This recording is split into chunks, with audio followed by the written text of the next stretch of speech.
Or like the dark blue. Dun dun dun. That's gonna be more like a nighttime one though. I like the brighter colors for the day. Purple's more spooky. I just don't like it because I'm getting sun through my blinds, and it's like a contrast. And okay, there was the gag where the witch is speaking to us in the game's text log that you're supposed to check.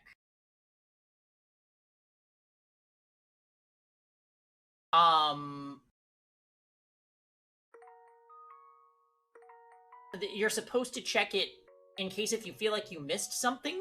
But in the text log itself, it was replacing the dialogue with X's, and the witch actually directly spoke to us a few times, which is really interesting.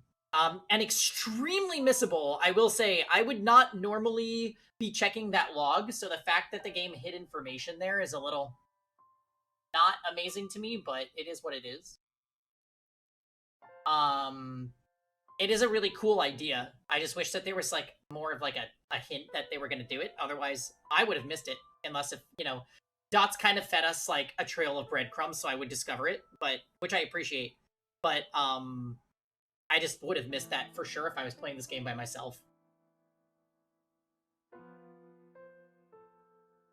But yeah, so they had that whole scene in like the observatory tower where he saw the white-haired girl in the sunlight for the first time. And the witch seems to be trying to convince us that that's Giselle, but I don't think it truly is. Also, I'm pretty sure that the witch is the maid. It seems like she's the cursed thing that keeps fucking everything up because she's a constant in all the doors. And maids are evil. They are evil, evil beings. So it wouldn't surprise me if this was just another rotten maid in another video game that we're playing. Now, not all maids can be amazing, like Maria. Maria is one of my favorite video game characters I've ever seen.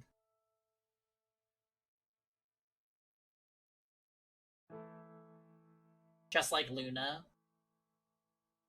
No, no, no. What? Is there a problem?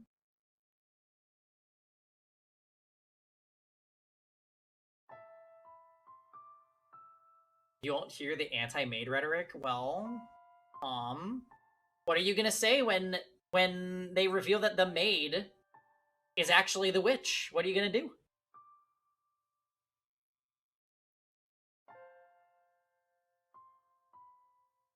You're in for a little shock. Kiana reasons? Oh, well, we will see about that. I think a little more water is probably a good idea.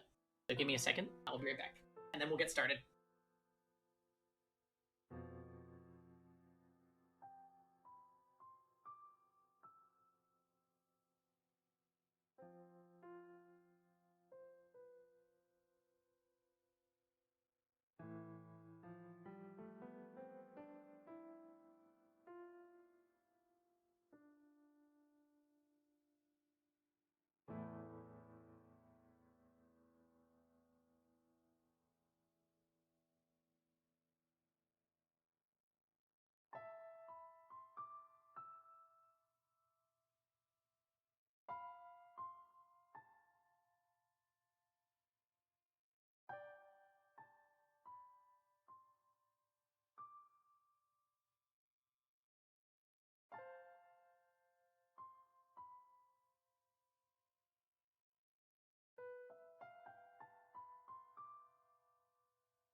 Okay.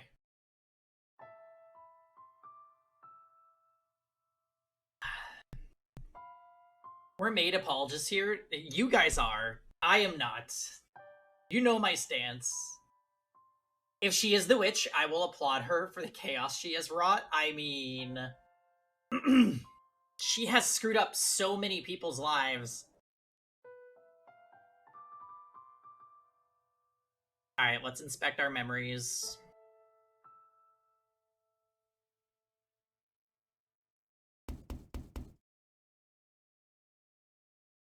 What women aren't allowed hobbies? Wait, what is this?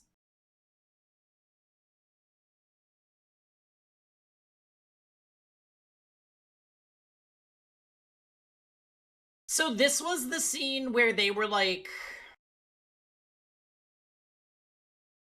They were imagining touching each other, but they can't touch because the guy with the long white hair has that ability that kills. He kills anybody that comes into contact with him. And see, this is what I was talking about with the log, where like everything got replaced. And this is the witch talking to the main character.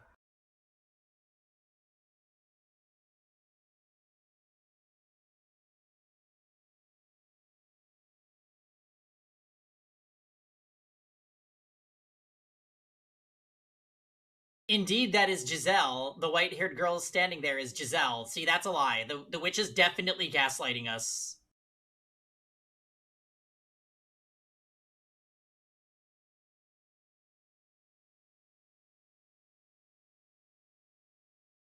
What a wonderful little show these puppets are putting on for us, wouldn't you say? See, this stuff is so crazy.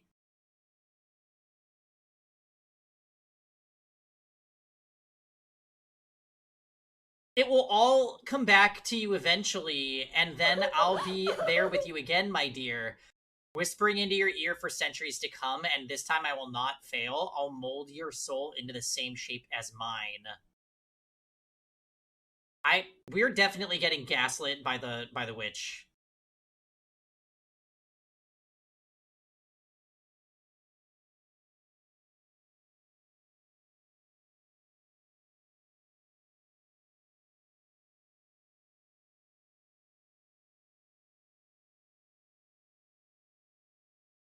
I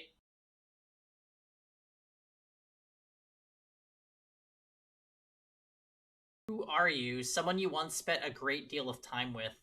So maybe like whoever the main character is, the witch was like their spouse at one point? Are we playing as Michael? I still don't know. Are we in a ZTD escape room? Well, if we were, then something fucking heinous and awful would happen to everyone involved, no matter what you do. Yeah, we need the anthropic principle for this. Hmm? Is someone at the door? The flow of time was hazy within the mansion's walls. They had little way of telling whether it was night or day, preventing them from knowing exactly how much time had passed. The white-haired girl had made a habit of climbing the observation tower every so often to see whether the sun was up, which allowed her to approximate the time of day. Hey, Dots. Happy Saturday. You think the main character is Iris? Oh, boy. Well, that would mean that the witch is Sholmes, and that would actually be a pretty chaotic, fun way for this game to go. Consequently, when she heard the knock on the door, she was not aware just how deep the night was outside, that forest and beast alike lay quiet at rest. Oh, right, the stores in the cellar are almost exhausted. It must be this month's delivery. Not thinking it was worth bothering Michael over, she made her way out of her chambers and headed for the entrance. There had only been a single knock, leading her to conclude that, as before, the servant had simply left the box outside the door.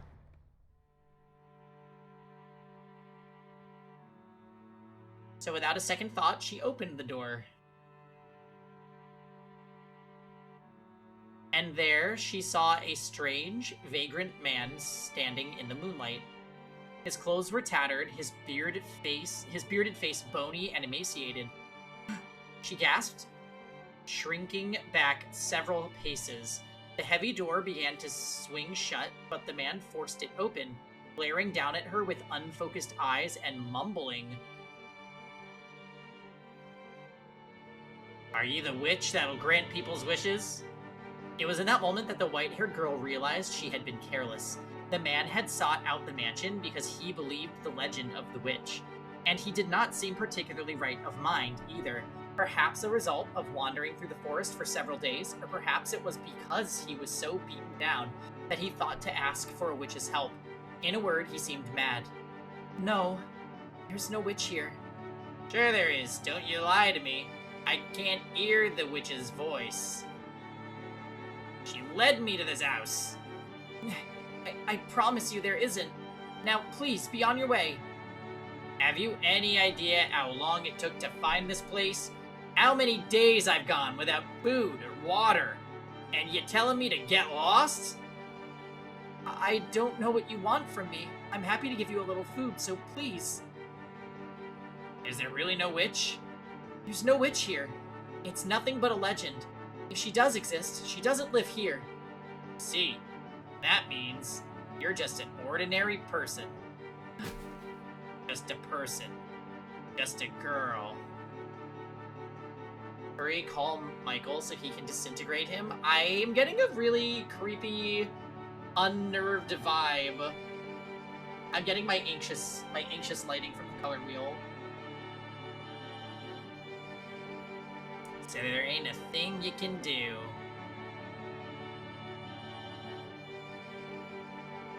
No, get away from me. What are you doing? Why waste time waiting for you to get me a little grub when I can just take it all? I'm starving here. I'm so hungry I could eat human. You're about to commit a grievous sin. Are you not ashamed to act in defiance of God? God? If I believed in God, would I come begging to a witch? I don't fear and I sure as hell don't fear people. Who's gonna show up at a house in the middle of nowhere? Who's gonna call me out? Who's gonna stop me? No one, that's who. No one's gonna stop me, and no one's gonna offer me salvation. Ha! There's a thought. You're a woman, so before I kill you... No one can stop me. What are you doing? What? There are other people here? The white-haired girl lay pinned on the floor beneath the yelling bandit, pleading for help with her ruby eyes. Welcome back, Jordan. As soon as Michael grasped the situation, he tossed his candlestick aside and leapt for the man. The candlestick gave a sharp clang and hit the floor. The impact extinguished the flame, bringing the mansion to near perfect darkness. Oh, that's not good. Oh, that's not. Oh, that's not. Oh, that's not. What if he touches her because he can't see her? And now he's gonna kill both of them. Oh my goodness!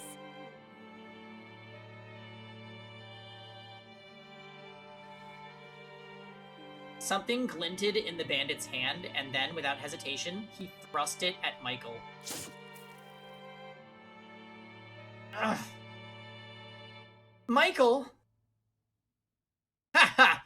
How stupid must you be to come at me unarmed? In his hand, the man held a knife, its tip dripping with Michael's blood. Red spilled from the gash in his arm, the flow growing heavier with each passing moment. You're the only other person here by the looks of it, eh? Perfect, I'll take you both out. You. What? You don't appear to know whose house you've tried to break into. What are you on about? Regret your ignorance to your very last breath. You're messed up in the head, you madman. Hey, stay the hell back. One more step and...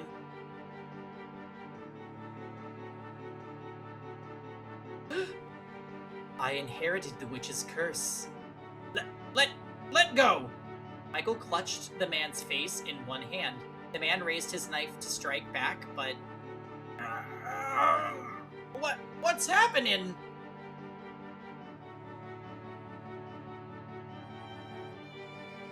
I want it like a deep red.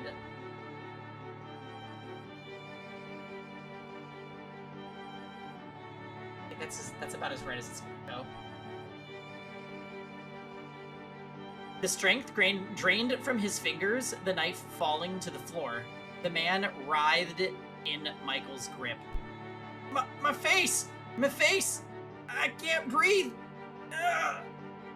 Leave this place immediately, though you won't get far afflicted with my curse.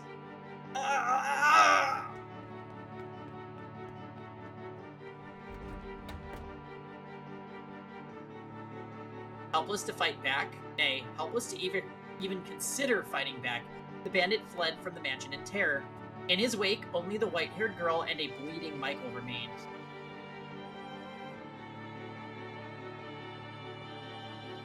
I just saw a man's life drained from him. Ew, Jordan, why? His face, withering away, sucked completely dry. I didn't doubt him, but dear God, that was quite disturbing for you, I'm sure. That's what the life draining looks like. I can't look at it anymore, it's so gross. No, not at all. It's my fault anyway, if I hadn't been so careless.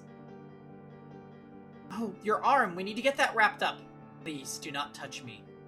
You mustn't touch me. The wound is hardly fatal. It's all my fault, I'm so sorry. No, a degree of the blame falls on me for saying nothing. Next time someone comes to the door, let me know. I'm sorry. Please, you don't need to apologize. Well, yes? For once, I'm actually proud of myself.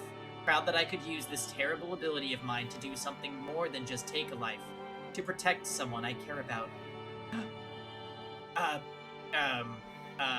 So like I said, please don't apologize. Alright, thank you. Michael? Hmm? I'm glad you're here. I care about you too. Thank you. Had the flame of Michael's candle not gone out when he threw it to the floor, he would have seen a heartfelt smile on the white-haired girl's face, and she would have seen a flush of red and an awkward smile on Michael's normally blank face. He also might have seen a little glimmer on her cheek. There were a few drops of his blood.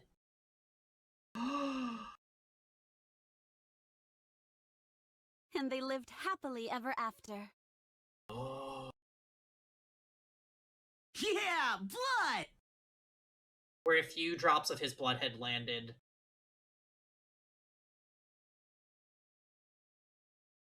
So that means she's cursed too, then. I think. Probably. That explains the weird reincarnation shit. Oh, Lord. But alas, they had no light.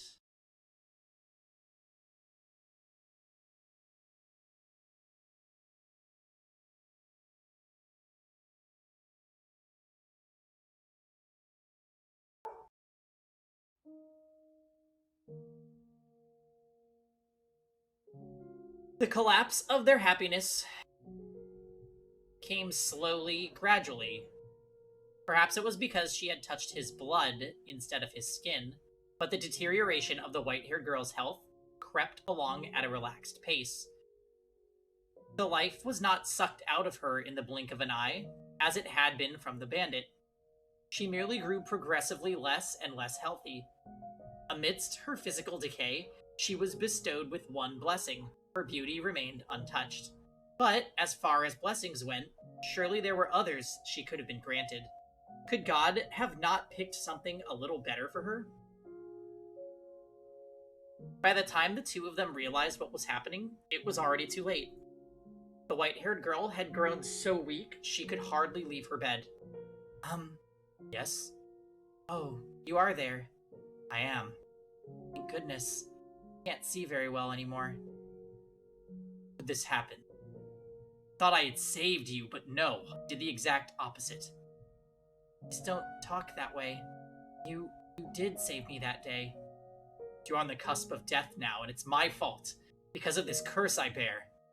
How? How could this happen? Why did this have to happen? What am I? Why was I given this body? Michael. Can I, ask you a favor? Go ahead. Stay with me, please. As much as you can until the very end. I was going to do as much anyway. Thank you. I'm happy, Michael. Happier than I have ever been. Do we need to... is the witch saying anything to us while this all happened?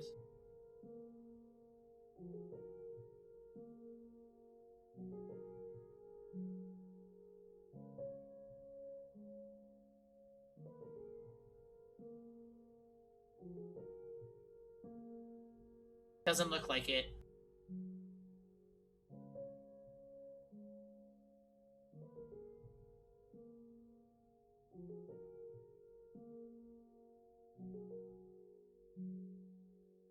Okay. I'm happy, Michael. Happier than I ever have been. And I mean that. It was a figment of my imagination. No, no, no, no, no. We literally saw it today. You didn't just save my life. You saved me. I've been saved, but only me. I wonder how he'll handle things when I'm gone. If only I hadn't opened the door that day.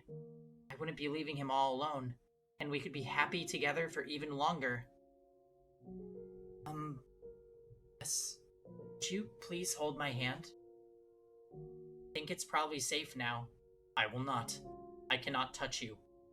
If I do, I might take what remains of your life. Take your beauty away, and force you to die hideous. I cannot touch you.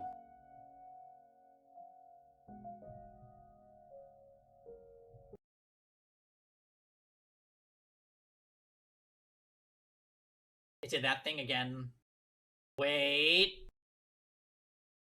Moral of the game, don't open your front door for anyone ever.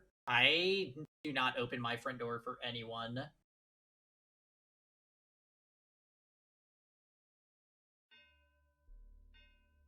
Oh, Jesus.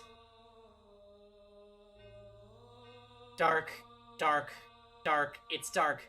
How long has it been dark here? How long have I been in the darkness? It's so cold here, freezing. Where could she have gone? Where could she, Giselle? Yes. Her smile shines so bright it can cast away the darkness. I must take her hand. She's been calling for me for so long. Take her hand? But I'm cursed. That would kill her. No, no. This is all a lie.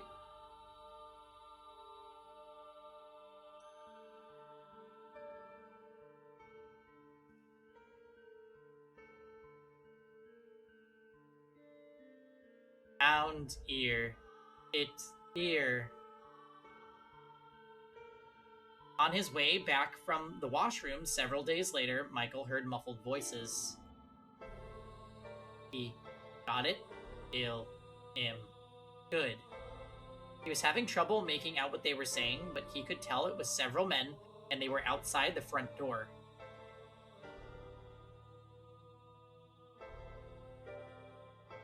I live in the woods, so if anyone shows up to my door unannounced, it's kind of immediately a cause for slight concern. Yeah.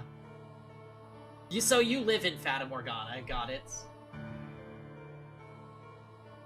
The fact that he could hear them at all through the heavy door meant they were probably shouting quite loudly. An indescribable sense of uneasiness came over him. Dread. He drew nearer to the door and focused on the voices on the other side. Thoughts actually wrote Fata Morgana based on real-life experiences. Oh my god. That means Dots knew Maria. They grew clearer enough to make... Oh, enough for him to make out what the men were saying. Everything's in place. We're gonna kill this witch now. This is definitely the place. That half-dead bandit said she was in this mansion. Listen well. No matter what we find in there, we kill it. It could be a child for all I care. That doesn't change anything. Kill the witch. Kill the witch. Kill the witch. Kill the witch. What he heard beyond the door was a group of men shouting for the death of the witch. In that moment, Michael regretted his decision to let the bandit go free and not watch over him until the moment in his demise. He must have made his way down to the village in search of help, where he revealed that he had found what he had found at the mansion. Damn it! But it was too late. Regret would solve nothing. He could neither stop the villagers from raiding the house, nor could he stop the white-haired girl from dying to the effects of his curse. It's too early for the Salem witch trials. Yeah, this is like year 1000 or something, right? Wasn't this one was like way back.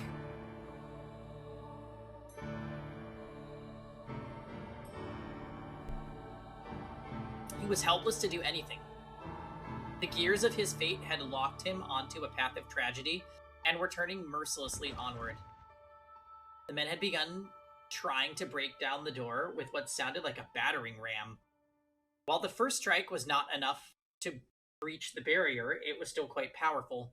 He was certain it would not hold for long. Michael's mind raced. Was there anything he could do about this predicament? How could he escape from the corner he had been backed into? Despite him possessing inhuman powers, he would be powerless against a full mob of adult men. The villagers almost certainly came armed as well. Michael. A weak voice came from behind him. Aghast, he spun around to find the white-haired girl stumbling toward him. She breathed heavily, leaning against columns for support. What are you doing out here? You'll only worsen your condition by exerting yourself. I had a sinking feeling when I heard noises on my way here. It seems that I have brought all my misfortune upon you. Don't say that! If I hadn't come here, this never would have happened. You never would have been in any danger.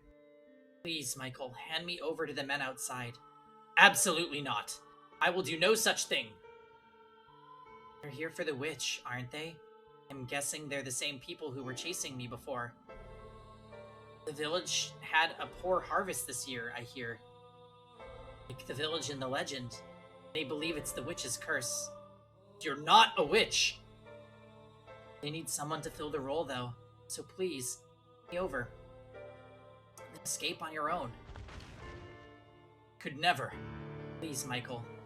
I'm the one who's cursed, not you. And you want me to hand you over. What would I have left then? Nothing. Not a thing. I would have nothing. After so long, I finally found someone who isn't afraid of me, who won't run. I have no interest in a world that would take you away from me. Make me live alone once more. To hell with such a world.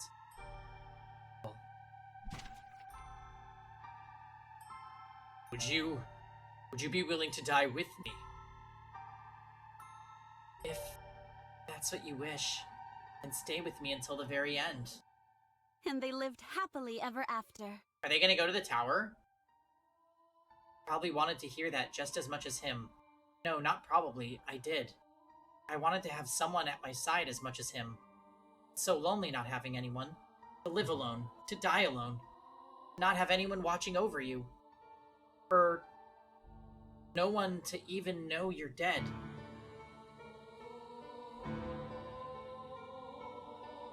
So, is this the first time we've ever gotten, like, a first, like, in her head dialogue perspective from White-Haired Girl? That's pretty interesting. I simply wanted someone to tell me they're here for me. To be there, to hold my hand. How wonderful that would be. A sense of utter relief it would bring. Would be enough to cast away all the pain, to allow me to accept all our suffering. So please, tell me you'll...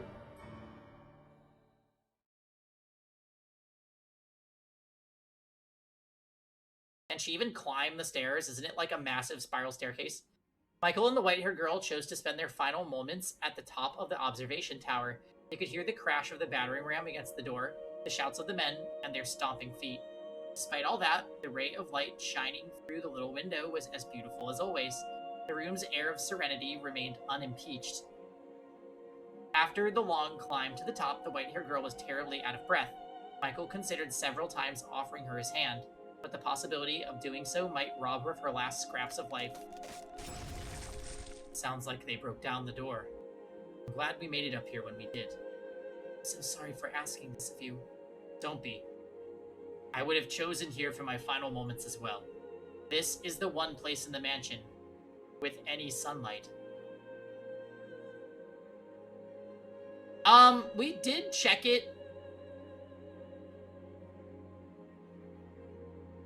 We checked it around when there was like a glitchy thing that happened on the screen.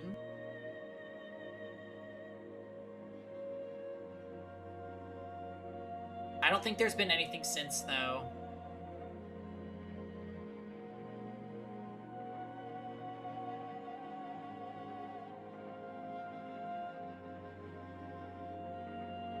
Yeah, this was the last one.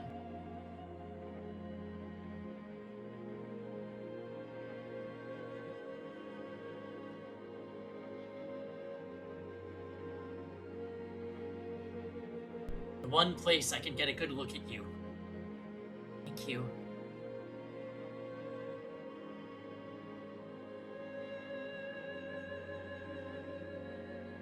I'm truly glad that I was able to end up here. That I was able to meet you. And more than anything, that you said you cared about me. Have I managed to become an essential part to your life? You even need to ask? I wouldn't be here otherwise. I feel the same way as you, I'm sure of it. Two of us are more similar than you probably care to admit. I'll ask you one more thing. Go on. Would you embrace me? This is to be the end. This is to be my last chance.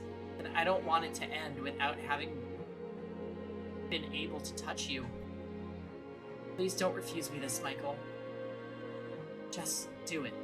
Please. I won't keep you waiting long. Aww. Thank you.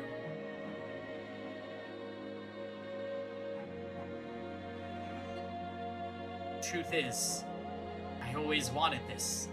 I dreamed of being able to hold you. I dreamed of it too. Thank you. So very...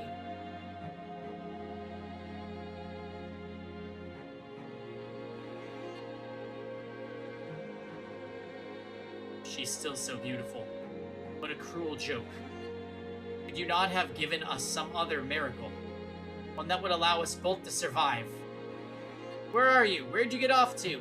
Can't find her, damn it. Hey, there's some stairs over here. They lead up. Beneath this single ray of light, the white-haired girl lay completely still. Not even a frail sigh escaped her closed lips. She remained as gorgeous as ever. It was as though she had simply fallen asleep in the sunlight. Looking down upon her, Michael determined to do one thing. I will not allow anyone to sully this sight. He gave a fleeting glance back at her pristine corpse, then opened the door and stepped through it alone. He would protect that room where she lay. Hey, there's someone up there! So this is where you've been hiding, you infernal witch! Wait, that's not the girl. The raucous sound of their footsteps rang up from below. Shortly thereafter, the men themselves came into view. As he had expected, they were heavily armed. He glowered at the men, then sucked in a deep breath and shouted at the top of his lungs, I am the witch you seek. I've inherited her curse, and it is I who brings calamity upon you. Hear that? He's a... man or woman, it doesn't matter. Debt to anyone who has ties with the witch. Cleanse this earth of all impurity. Kill him, kill him, kill him! Michael did not flinch at the sight of the men. He stood unyielding between them and the door. Did not flinch when they raised their weapons against him.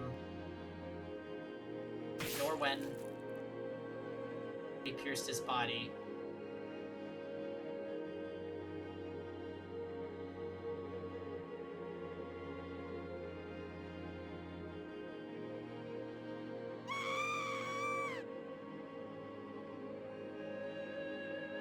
Okay, Lisa.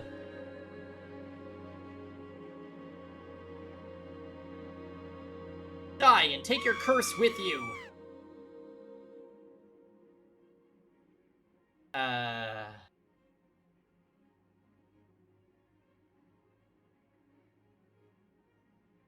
have no need for this life any longer. It's all yours.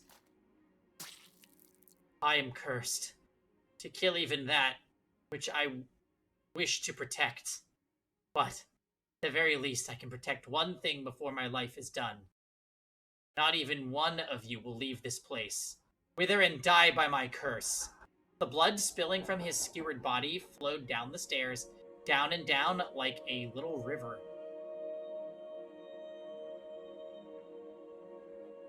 The red screen with the red light is a rad aesthetic. Yeah, we put on the red light because, you know, people be getting Kool-Aid all over themselves in this game.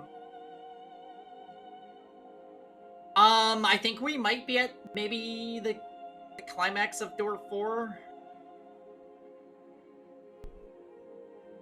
I don't know.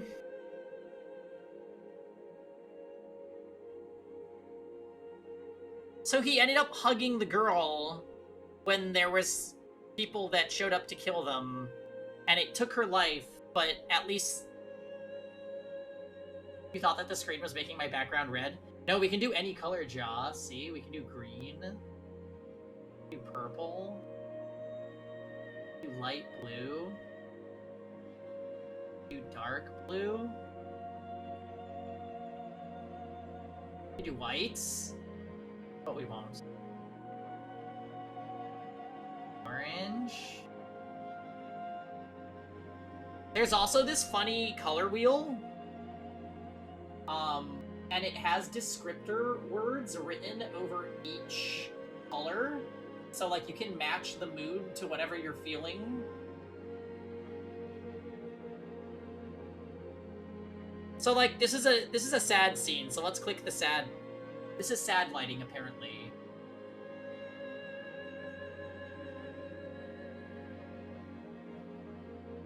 Or, like, we're experiencing grief. It's kind of like the sad lighting. Them breaking down the doors, we're anxious, so it's orange, I guess. Orange is anxiety.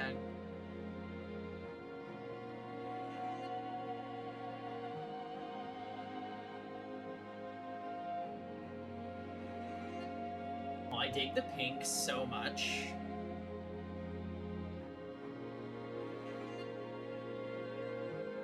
Okay, wait, let me get like a pure red. Anyway, yeah, I got some fancier lighting. I have another thing that we're gonna have too on tomorrow's stream, so there will be even more.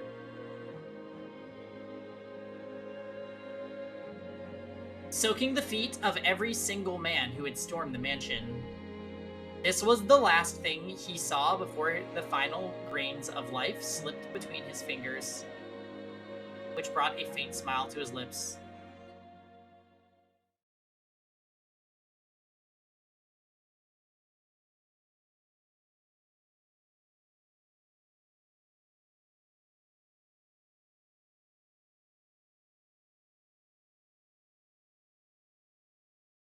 Oh, don't tell me she didn't die.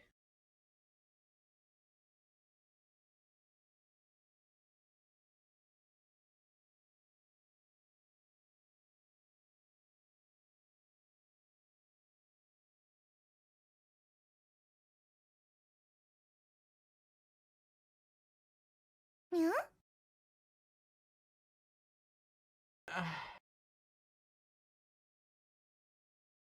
Neither of them had expected what happened next, though, for God had a most twisted sense of humor. The white-haired girl had not miraculously passed away without being robbed of her beauty. Why am I still alive? She had rather not passed away at all. Quite cruel of him, was it not? Michael? Where have you gone, Michael? Michael, I smell blood.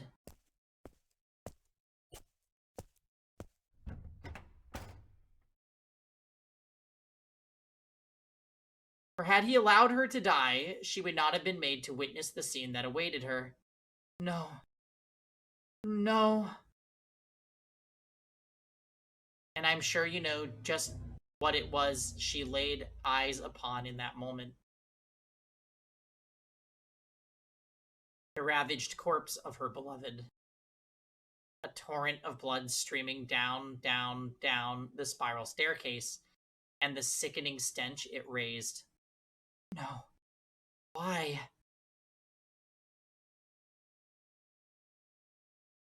And his was not the only body. The villagers who had assaulted the mansion had been subjected to his curse, the life drained from their withered shells. Did this? Michael, why? Why am I the only one still alive? That is a question I cannot answer either. Perhaps his curse did not affect those he loved, as terribly cruel as that might be. Well, it killed his mother, right? I cannot say. Why? You said we would go together. A world without you has no meaning. Had she actually expended her life there in the room at the top of the tower, perhaps this tale could have had a happy ending. She would have at least been able to have the man she loved at her side until her very last moments upon this earth. But that was not what had transpired. She had survived, been left utterly alone. I felt a profound pity for the miserable girl. So I called out to her.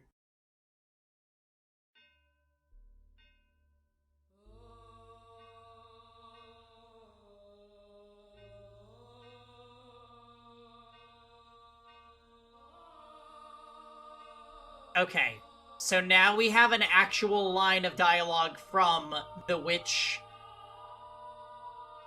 Morgana.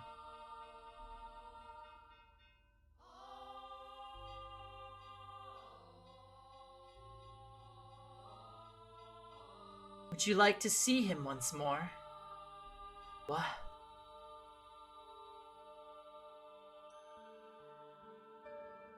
I have the power to help you meet him again. Who's there? Where are you? You know what they call this mansion. So who do you suppose remains on these grounds? Ray, you're from the legend. You actually exist? Now, I asked you a simple question. Would you like to see him again? The witch grants people's wishes, but at a price. I said I wouldn't ask for her assistance if I met her, but that's all changed. Now that I've lost him, if it's truly possible, then yes, I want to see him. Bring him back to life. Regrettably, I cannot directly meddle with the forces of life and death. However, I can guarantee you this. Your reconstruction.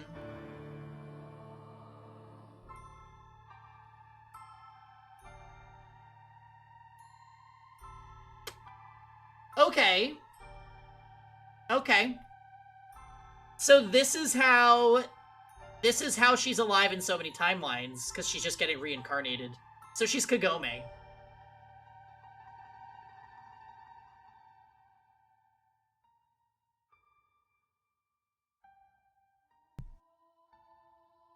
If we find a crazy witch with a scythe, we could build a new Michael out of mud.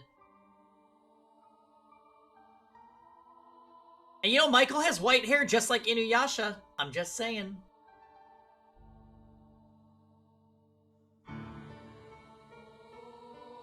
Reconstruction? Correct. To ensure that you remain as yourself in future lives and are not reborn as someone else, your body and mind shall be reconstructed, as shall his.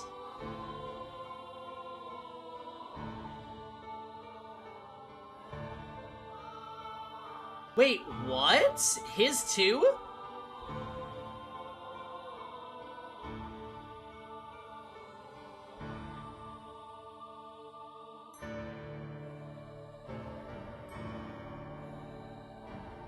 we never saw a white-haired man in any of the doors.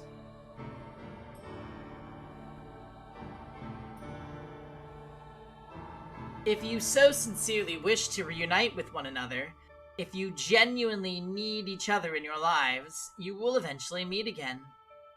All I can promise you is eternal reconstruction. What you make of it is up to you. You want to see him again, don't you? You want to hear his voice again, don't you? You want to feel his hand on your cheek once more, don't you?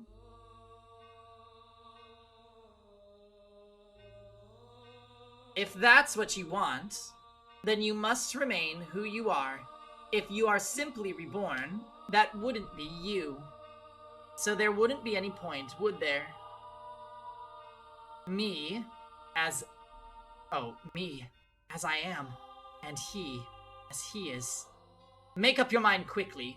I will not wait long. I want to see him again. As you wish, sweet little girl. I shall grant you both eternal reconstruction, and pray with all my heart that you can attain true happiness. Shortly thereafter, the white-haired girl took her own life. She's so nice. So, what? Okay, she's supposed to grant your wish, but at a cost. So what's the cost? That both of them are being reconstructed, but they never meet each other? Or that she constantly finds herself in fucked up situations with other men?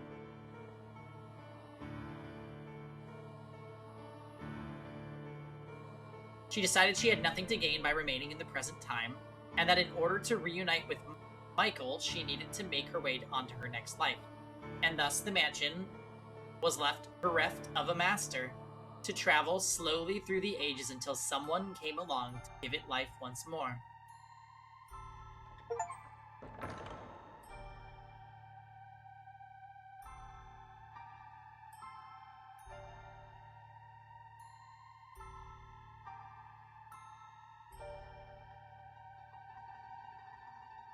But an unfathomable amount of time has passed, and the two still have yet to reunite. Have they, Master?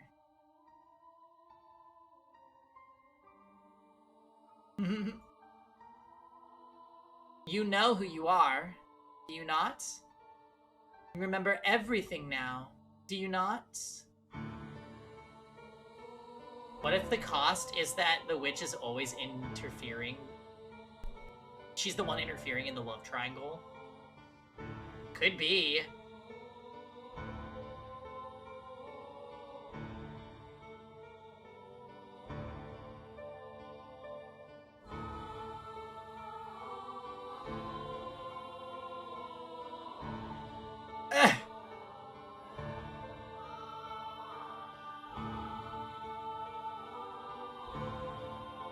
You were present in every single era.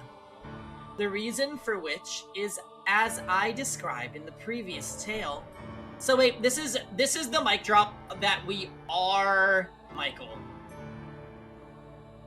Because you yearned to be reunited with someone, but that person never showed up in any era.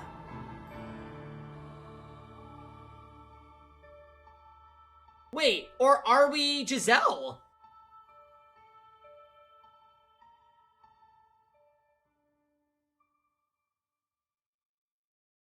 And poor sweet you, having no memory of any of that, lived those lives with other men. Oh my god, we're Giselle! Is it any surprise, misfortune befell those eras then? The door swung closed, but rather than outside, you and the maid were inside the dull monochrome room at the top of the observation tower. The awe-inspiring ray of light shone not through the lone window high upon the stone wall. Wrapped in a curious, impenetrable darkness, you both stood alone in the room. The maid wore a gentle but brightly cold smile as she looked straight at you. It's not your fault misfortune befell you. The only force to blame for that is fate. You were always so kind, so pure of heart. You had boundless trust for others and the goodness of people. You were the very image of all that is right. There is no greater misfortune than someone as pure and beautiful as you, being mercilessly thrown into the grinding gears of tragedy again and again. I still pity you for everything you had to go through. Poor, poor soul.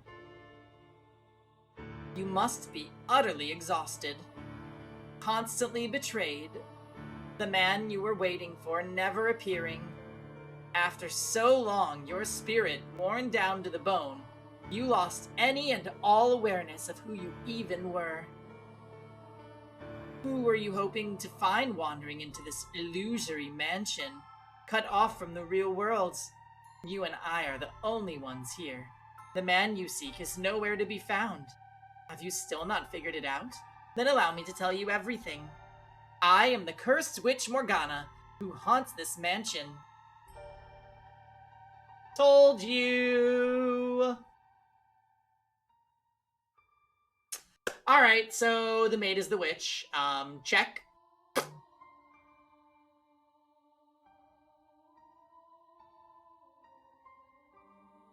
And you are the tragic plaything of fate, the white-haired girl named Giselle. Did my calling you master confuse you? Peggy's storied history with maids takes another turn. Yeah. Well, I was saying... Yeah, I was saying that this is an evil maid. Obviously. It's starting to seem like you're going out of your way to play games with maids. Look, this was a recommendation. And you know what? It's been a good recommendation, I think. If so, then I apologize. My habit of calling the master, or mistress of the house master, is quite deeply ingrained. Yeah, how's it going, Tammy? Surely there won't be any maids in our next RPG, Clean Revolution. Slapping you, jaw! I actually kind of sorta accidentally sold someone else on it during this very stream. You're the sole unpaid marketing team for Fata Morgana. Yeah, you're spreading the good word.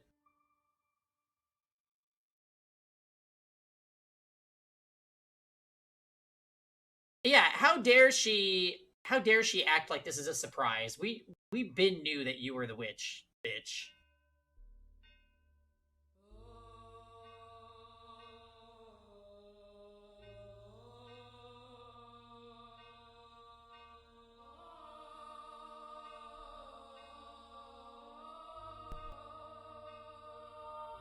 And yes, that means precisely what you think it does. That I've accepted you as my new master. That I wish for you to remain here, stay with me. So let us put an end to this journey. Do not worry, there's nothing to fear. We are simply going to step outside the river of time.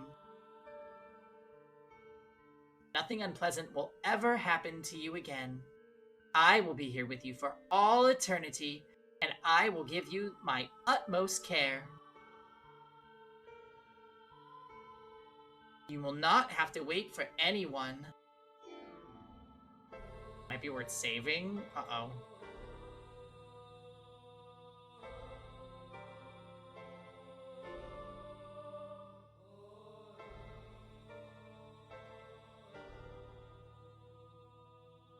Forget about him, the man you once sought, and I am sure you shall find happiness.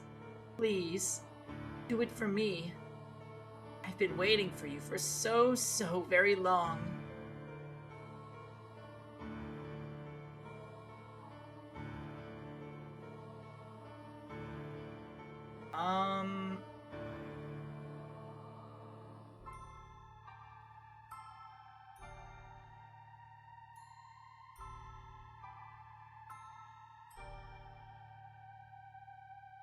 I have wanted nothing more than to see you again. But you were continually stolen away from me, despite my sincerest desires to spend my days with you. Which is why I wanted you to recall everything. For surely you would not willingly repeat the same fate if you knew of all the pain it had caused you to suffer this far. Spend eternity with me, and in the gentle embrace of darkness. The maid extended her hand for you. Her fingers, brushing up against yours, were cold as ever. But her breath tickled your skin pleasantly, and her sweet words ring in your ears, filling you with warmth. Thought back on your time with her in the mansion. She had indeed always treated you with great compassion, and nothing she said seemed to be a lie. And so you pondered, what were you to do?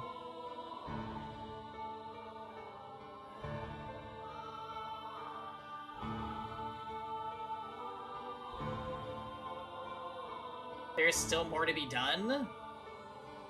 I feel like accepting her proposition probably sends you down, like, the bad route / bad end. Reject her proposition? I'm gonna say there's still more to be done. Something seemed off.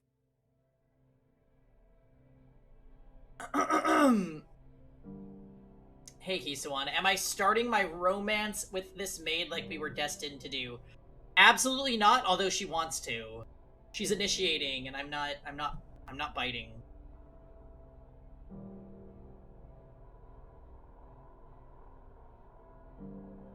Not only with the story she had just told, with her, and with you, yourself.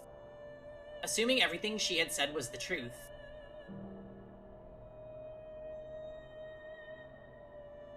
She wants to Nelly me, but you're not. My mind is made up.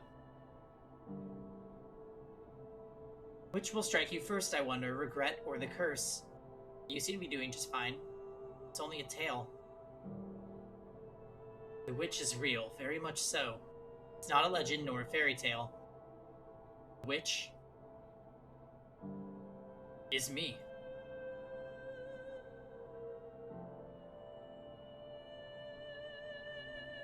She reminds you of the maid that was going for Charlotte in E7. Paradoxia. Oh yeah, her name was Paradoxia. A lot of people wanted her to become a character, actually, and she never did. That's right. It wasn't the white-haired girl who had claimed to be the witch. And that wasn't all.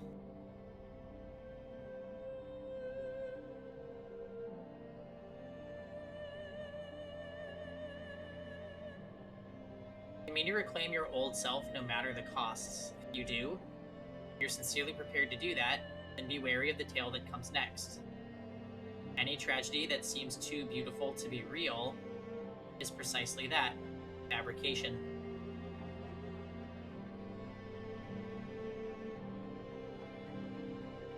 None of your questions had been answered.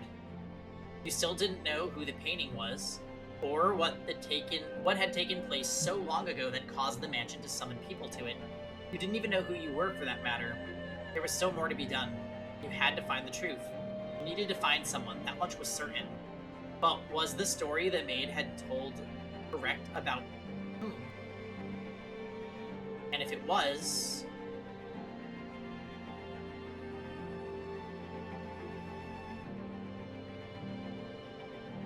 about her? And about the woman whose name you couldn't say? The woman who had so cheerfully called you master.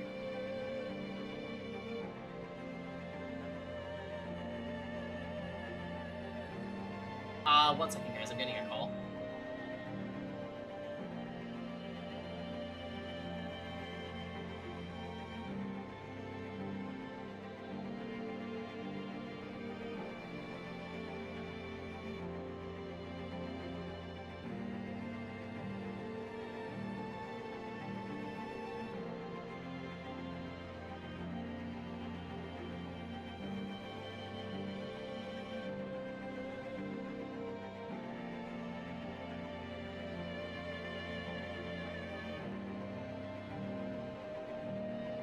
Okay. We agreed that we would live together, not just in the same house, so we've got plenty of time to add more to the lists. I hope you can make your own list about me too.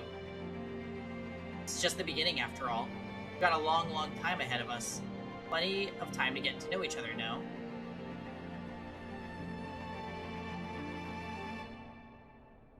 You must say her name. You must take her hand. You must make her smile once again. You mustn't reclaim your old self.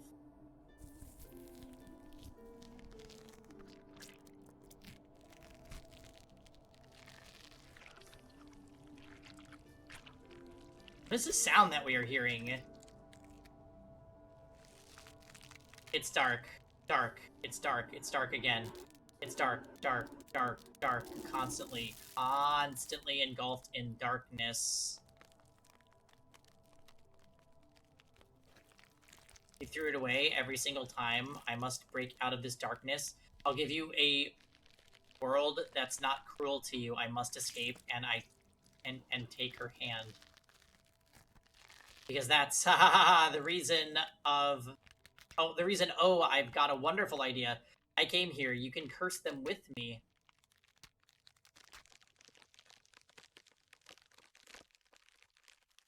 I must return. I must reclaim. You can think of new ways to torture them. We'll all be happier if you stay here. Just think about it. Stay here in this world. You'll be right at home. No, I did the best I could for you, nothing more. This is not where I belong. No matter how much of a world of darkness may suit me, you'll never be able to do it. I must reclaim my true self.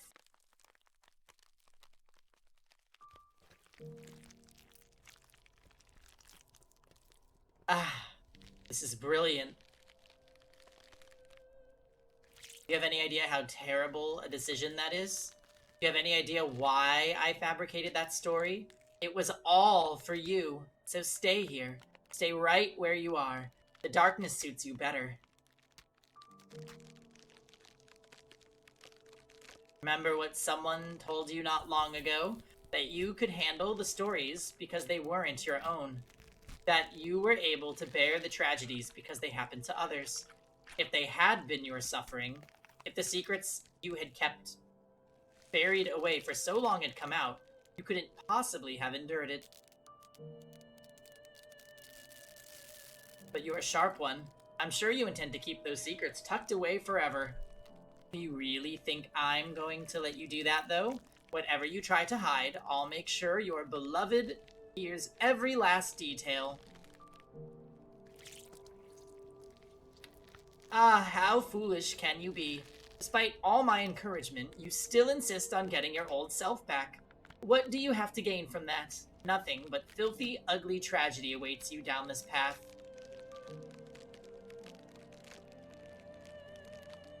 Don't get your hopes up, my dear. There's nothing for you there. You have nothing. I'm offering you a place by my side. You should just take it. There's no salvation for you anywhere. None. At all. Anywhere. From anyone. Ever.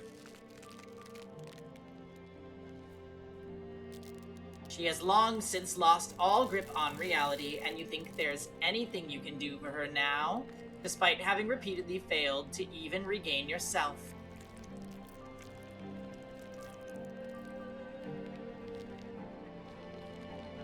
Ha! Well, I suppose if you're gonna be stubborn, as much as I don't want to, I have to place a curse on you. Wait, is that what that said?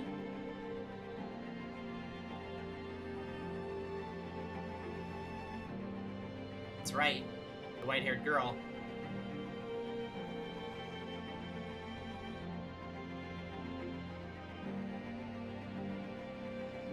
A curse on your soul.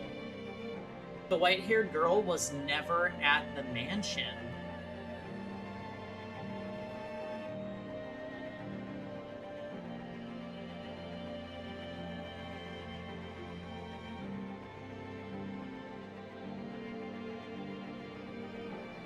What?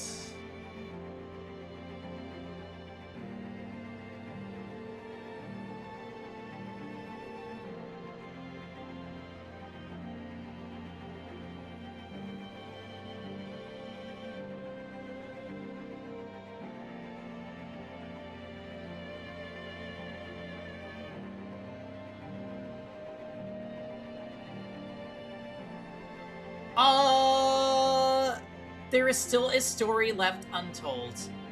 What? The fourth door was all a lie. What do you mean? Another happy customer. Bleach blonde. Bleach blonde. Bad built Butch? Thank you for the follow. You've come in at a very strange time.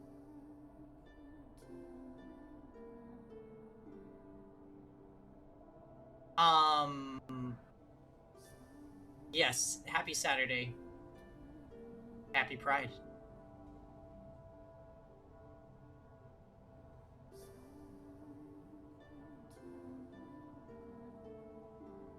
It was not some sweet little tragedy. The story you told was pure fantasy. No. That was the truth. That was where it all began. Because of what happened then, you spent innumerable years lost until you showed up here, and... What? You reach out grasping for it. You pull yourself in. Your silhouette, which had been hazy until now, begins to take form. Your mind, your consciousness, your heart, your soul, and your body. Who are you? The veil in your mind dissipates. A crack forms in the shell encasing you, and then another. The invisible shackles chaining your spirit fall to the floor. Reality fades in atop the indistinct, foggy world around you. Bony fingers appear before your eyes. Long hair. Your voice. No. My voice. My body. My fingers. My arms are frail and my joints are weak.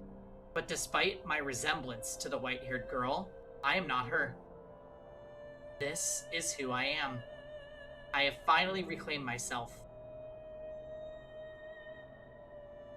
You weren't waiting for the white-haired girl. You were waiting for me! And that's exactly why I came here.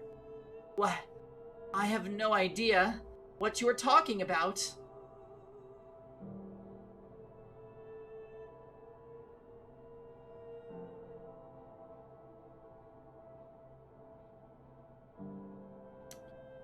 I have always waited for the white-haired...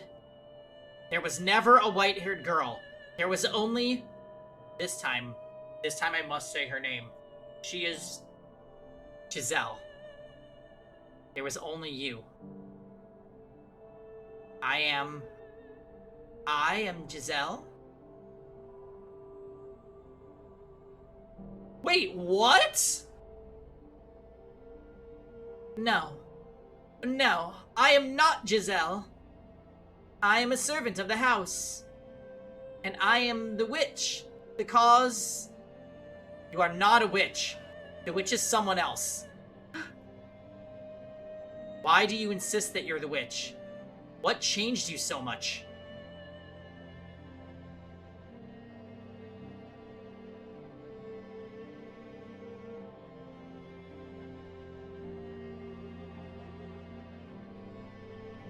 Okay, what is going on?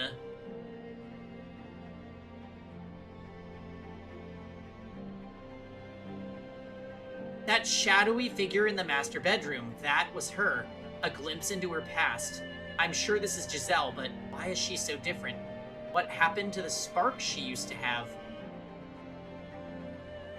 So wait, Let's prepare to write a 10-page apology to yet another maid. You're asking for a manifesto? I will not.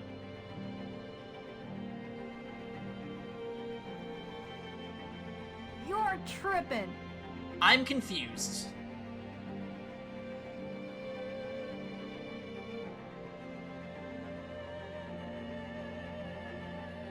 Are we Michael after all?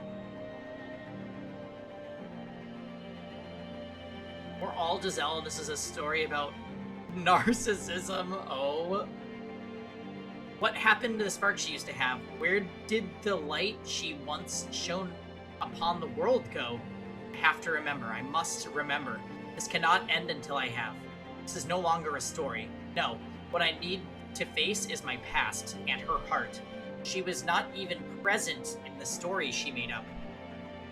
Everything about it had been changed.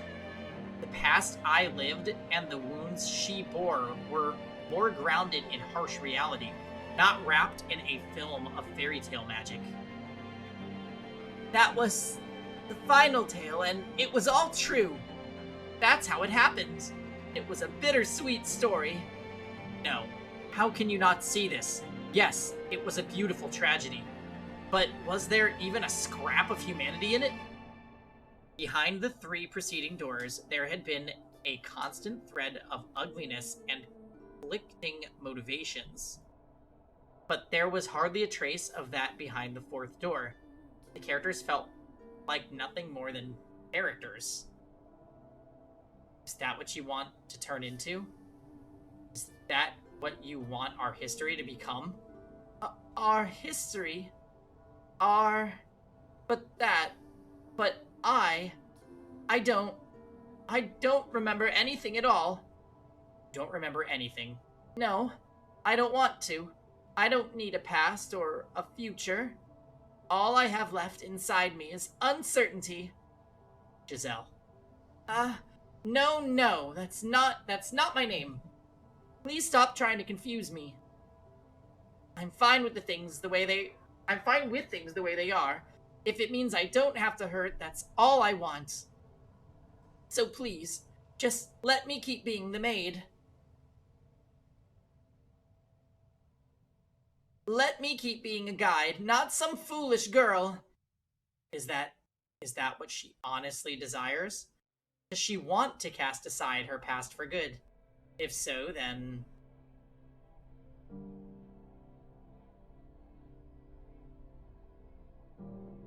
Not remembering isn't an option. No matter what she says, I know I'm right. And if she doesn't reclaim her old self, I'll never get to hear her say my name again. I know I'm being selfish here, but I can't do that. If you're afraid of what you might find, we can remember together.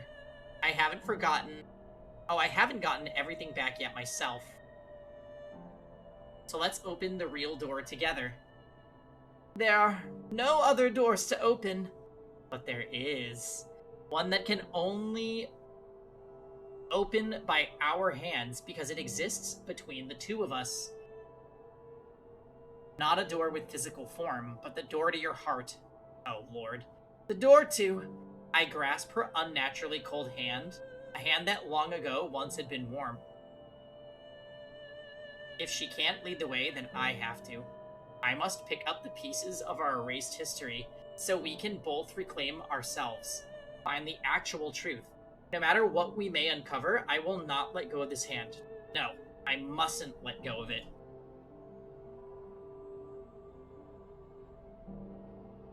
Darkness falls over the world around us. The floor upon which we had been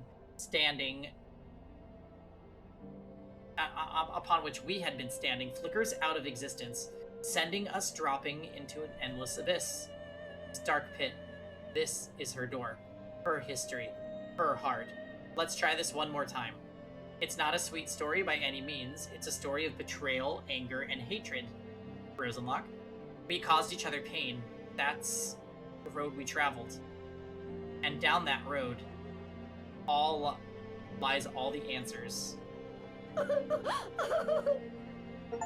So now it's definitely seeming like we are Michael, and she's Giselle, but Giselle's not the white-haired girl, which we kind of already knew.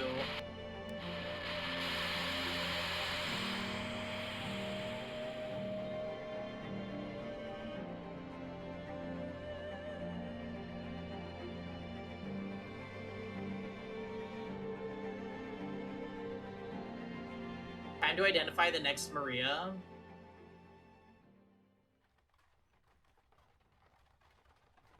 Oh, God.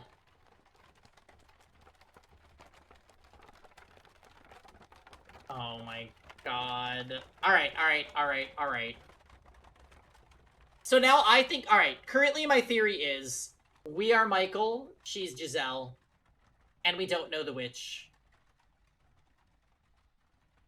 But it makes no sense why she would try to make us believe she's the witch. At least it doesn't to me at this moment in time.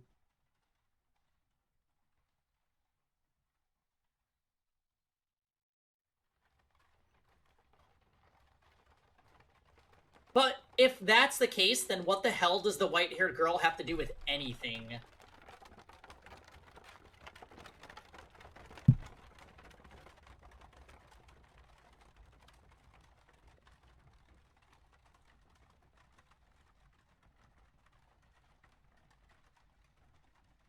All right, I'm gonna go to the bathroom real quick, and then we'll start this.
Okay, we are back. Thank you for waiting. So Dots thinks the fourth door is not his favorite. I enjoyed it. I think it was really important for the game's progression. Because it made us think we were having, like, a bunch of aha moments. And then it flipped everything.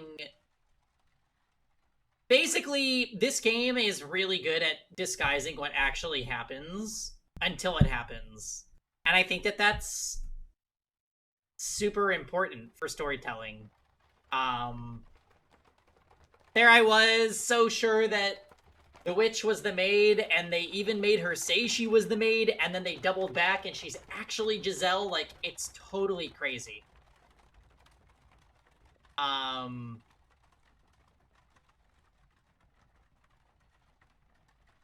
Maybe we're Michael, maybe we're the witch, maybe we're the white-haired girl. Like, I don't... At this point,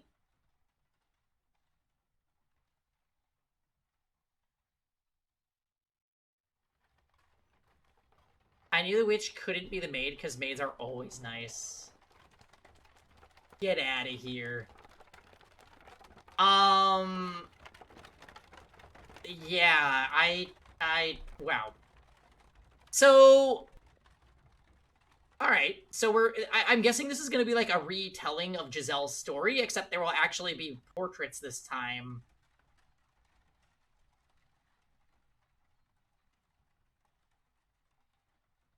Time for the real Door 4 theory. Ugh.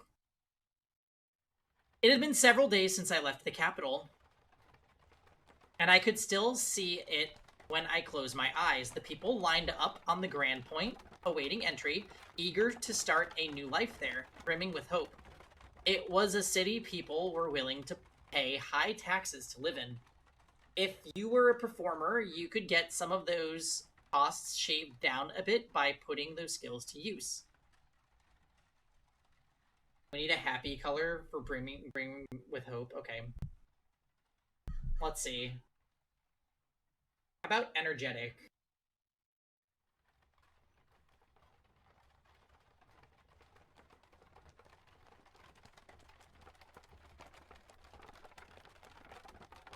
That's like... It's like a soft purple, but you can't really see it in my camera that well.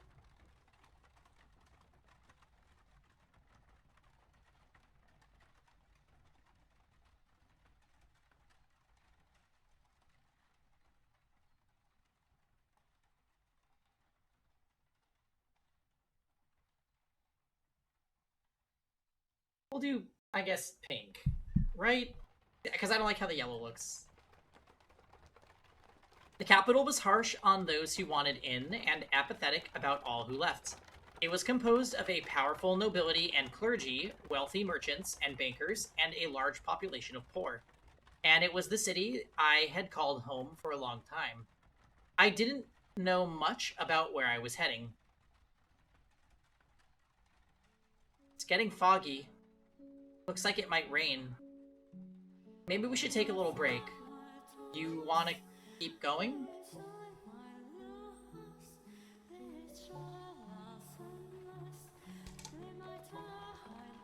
Wait, we're back to some music? It's giving Jordan a little bit. You want to keep going? Oh, alright then. Hold on guys, Kevin just got home. Give me 1 second.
Okay, onward it goes with the song.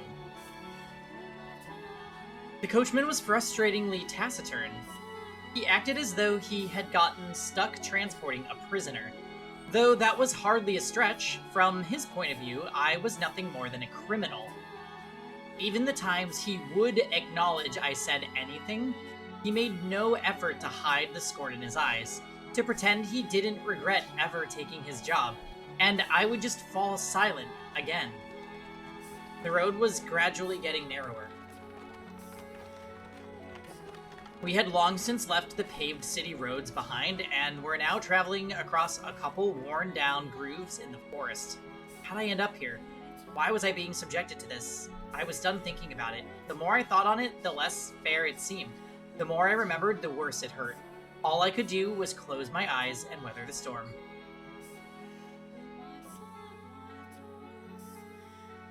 Deep within the dense woods, a mansion appeared before us, like the world fading into view after a dream. It didn't seem to be an especially large house, but it had obviously been constructed with a great deal of care, and it was thankfully not standing in ruins. This deep in the forest? The carriage came to a stop, and the coachman climbed down, signaling with his chin for me to get out. Thank you very much. You must be tired after such a long journey. This is the mansion I am looking for, yes? But the driver didn't even acknowledge me, getting back onto the carriage and setting off into the forest. He seemed to want to get as far away from here as quickly as possible. Could have said something. Oh well. That was about all I could say, anyway. Oh well. I couldn't blame anyone for my being here, or for his wanting to get out. I should get going, I guess. Getting a better look at it, the house's windows were strangely enough all shuttered. It was probably dark as pitch inside. Does no one live here? If that's the case, then why was I placed my hand on the front door. Such a big door. What if I couldn't get in? I had no idea what else there was in the area. If the door didn't open, then I would die out here in the forest. I've come to accept much, but I was not ready to forfeit my life yet. Please open. It's not locked, I guess.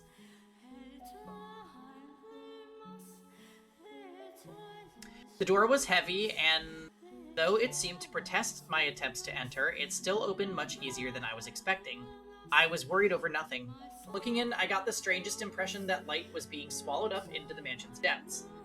Rather than going inside, it felt as though I was about to step outside the boundaries of this world. When I closed the door, it was so dark I couldn't even tell where I was walking. Wonder if the window's open. Though I managed to fumble my way over to a window, it was tightly shuttered, and the shutters caked with rust. I was probably not going to get it open without a fight. Darn, not a hint of light. I couldn't even see my hand waving in front of my face.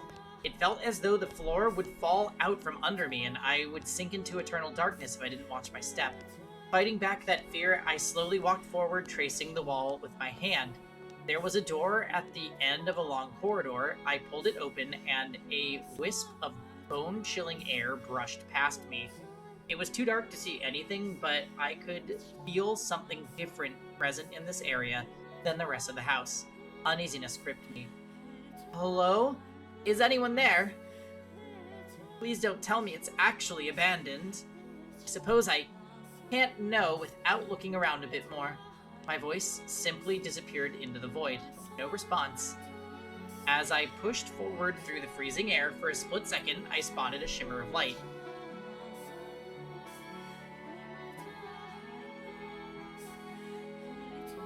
Yeah, it does. It seems like...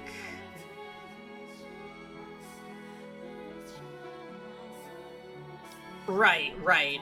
And, you know, it is coming full circle because we had that one scene with Giselle earlier. Yeah, I mentioned that it seemed different, right? And we had that previous scene with Giselle meeting Michael, and the dialogue was different than what was in that story. Oh yeah, Barry. Yeah, Barry loves this game. Squinting my eyes, I was able to make out a large window. Unlike the others, it wasn't shuttered. What do we have here? Drapes? I see a little light beyond. My chances were slim, I imagine, but if there was even a slight possibility of getting some light in here, it was worth a shot. So I pulled open the drapes.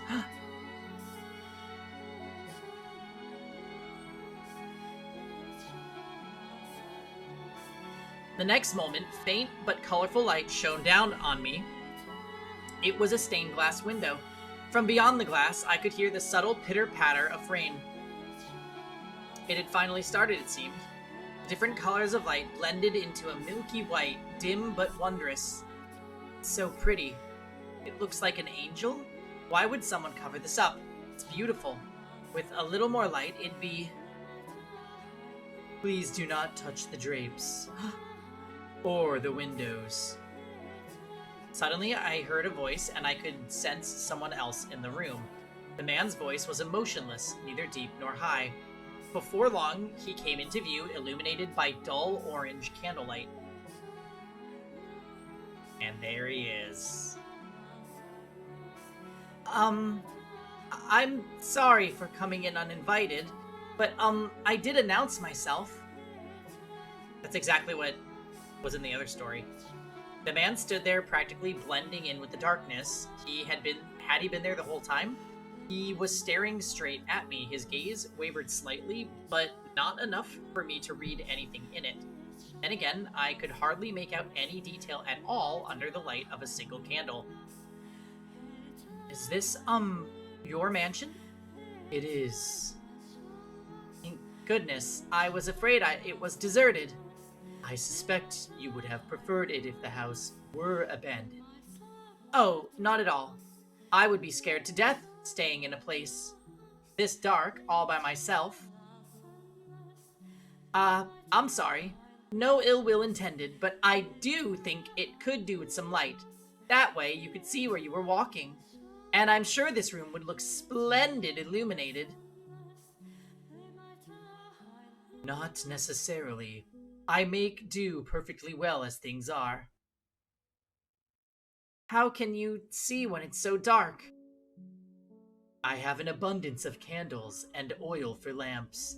I am not in want of means of creating light.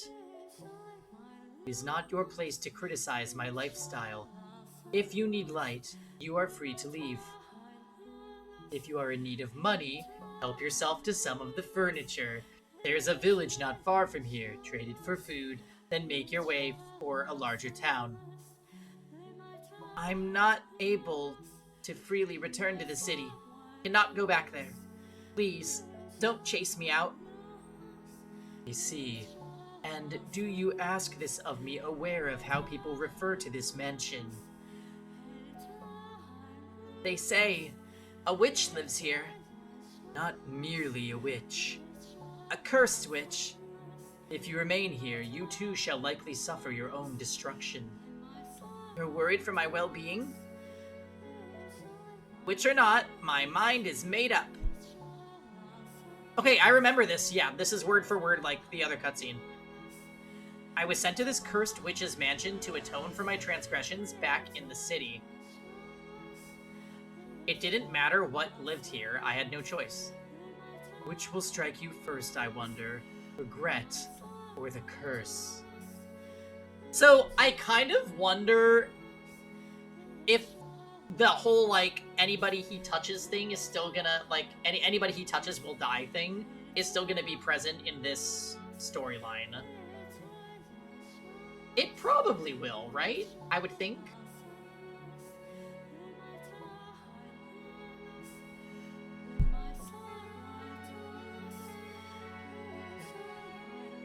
You seem to be doing just fine. It's only a tale. Quick, Giselle, grab his hand to test it. We need to know. Okay, that means it's probably still a thing. The witch is very real. Very much so.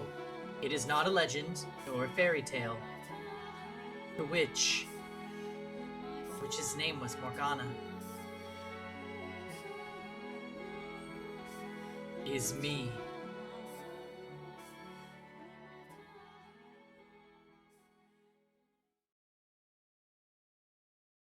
Yes, that was our first encounter. It was nothing flowery or dramatic. It was rather laced with suspicion and wariness. We knew nothing about one another, and I had no interest in changing that. But nonetheless, that was where it all began, where my history with her commenced.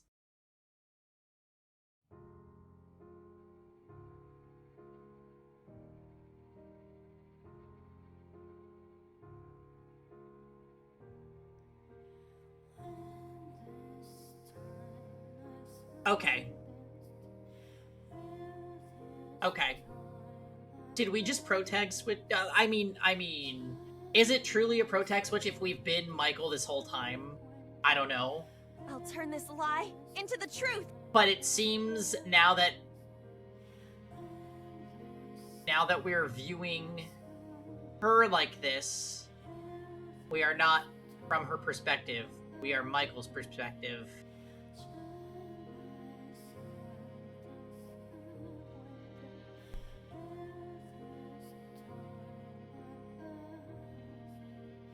This line too, where my history with her commenced, the woman had jade eyes. Open wide, they glimmered like jewels in the light shining through the stained glass window.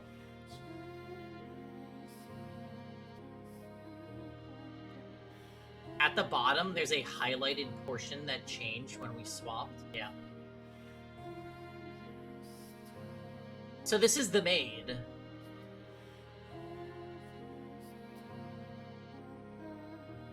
And we are Michael.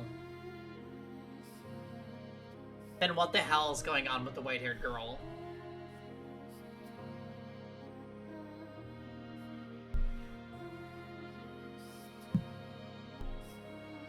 You getting hung up in there? Hung up on?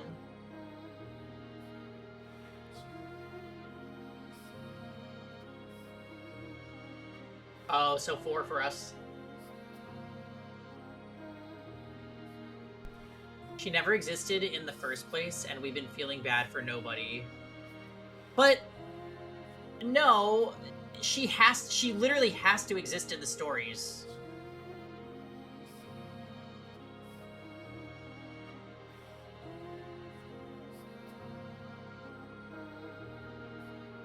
But now, honestly, I have no idea what to make of this. Were the other doors, like, bolt properly? I don't know.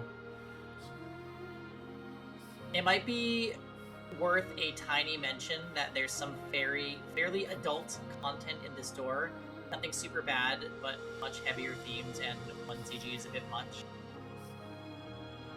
Oh. I'm not too worried about that.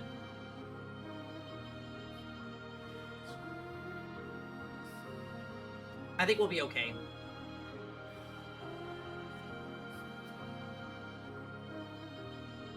Yeah. I think games are fine with that type of stuff as long as it's not the focus of the game. Basically, if it's coming out on top, then you may not stream it. That's like the only one I can think of. No porn games.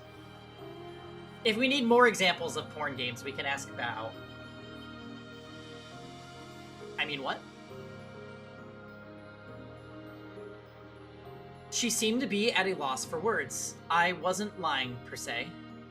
The rumors said a witch lived in this house, and I was the only one who filled that criteria.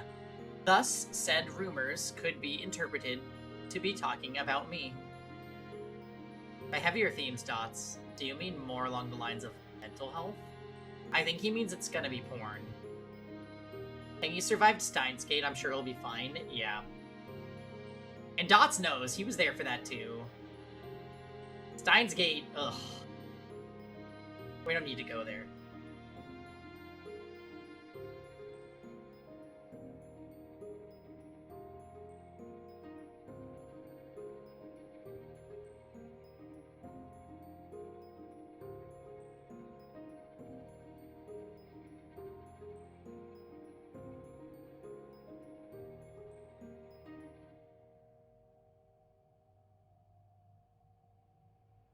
There is a mention of something fairly heavy later. Oh.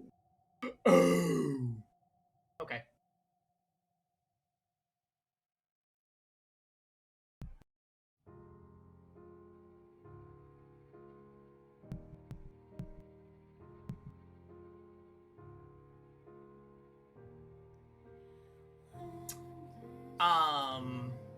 Okay. Onward we go. After staring at me dumbfounded for a few moments, the woman suddenly burst into laughter. Oh, wow. Haha. Here I was thinking you were kind of scary, but it turns out you're actually quite funny. What? Did it say Michael? It did.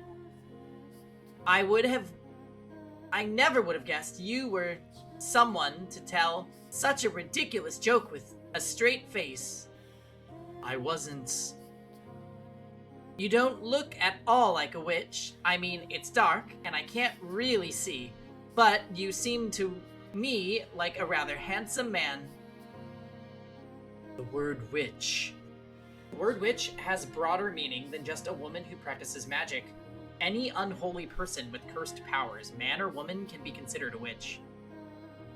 I think I get what you're trying to say, but my mental image of a witch is definitely more of a woman.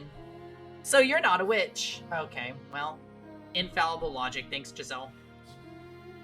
To tell you the truth, I didn't know who might be here, which had me rather scared, but I think I can make this work. What do you... It's a pleasure to meet you, Master. Master?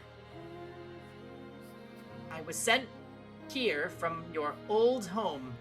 I was an Abigail for your mother, but, well, I might have made a little goof.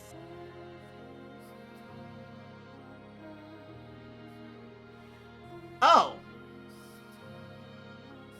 So...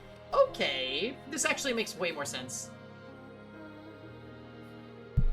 So she got exiled by a noble family because she bricked something up. Also, wait, that means his mother is alive. So maybe no touchy curse. What is an Abigail? I think it's like a primary attendant. Let's Google, actually.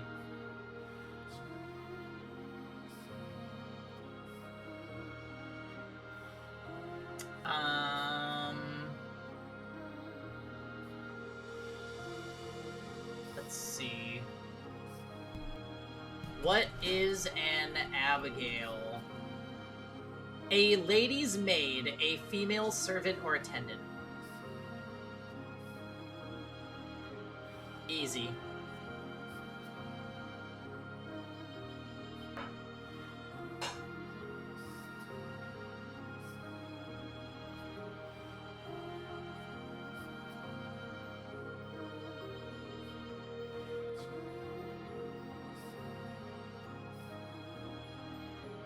I froze the moment the word left her mouth. Home. It rattled around in my skull, shaking up terrible memories that almost brought me to my knees. Why, after all these years, were they reaching out to me now? And not even sending someone to bring me back, just sending someone. For what end? For what purpose had they shipped an Abigail out to this remote mansion? What was my mother thinking? Yeah, so in the other story, the mother was killed at childbirth because she touched her cursed son who kills things that touch him.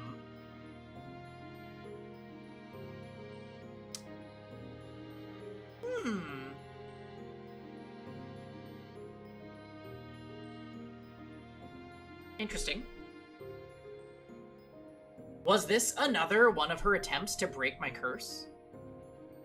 What do you mean you made a little goof? My voice came out weak. I did my best not to let it show on my face. It was a teeny tiny mistake. Nothing you need to concern yourself with. What did Mother say about me? Well, it was actually your father who told me to come here. I never really spoke to your mother much. Father sent you. That made even less sense. Why would he have? Did Father even know I was here? No. If he had known, I would have been... Who was this woman? And what was her goal in asking to stay here? Well, there you have it. I'll be here for a while. If you need me for anything, do not hesitate to ask. I'm confident I can handle most everyday tasks. Now where should I begin? Oh, I know. Are you hungry, Master? Food.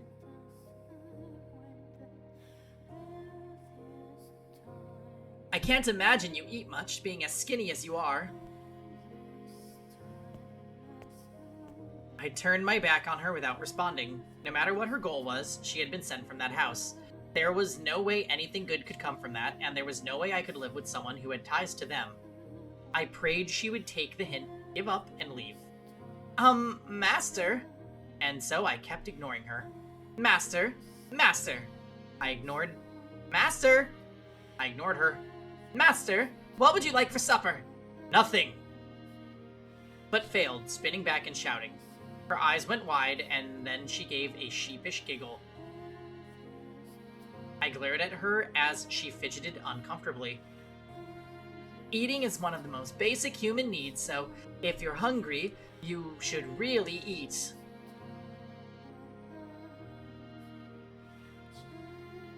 I said I didn't want...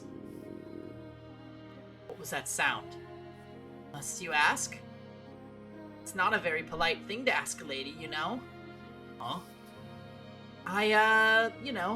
It was a long trip, and all I had to eat on the road was dried fruit. Felt like I was some kind of animal. So, what I'm trying to say is that I'm hungry. That wasn't the sound of her stomach growling, was it? I thought lightning had struck in the distance. And would like some supper. Kitchen is at the far end of the hall on the first floor. There's food in the cellar. Help yourself to any of it. Thank you so much. I honestly feel like I haven't eaten in days and I'm about to die of starvation. Oh, and I shouldn't need any help finding it. I plan on exploring the house anyway. It's rather exciting being in a new place. Ugh, damn it. It did not go as planned. Oh well. She can do as she pleases. I'll have nothing to do with it.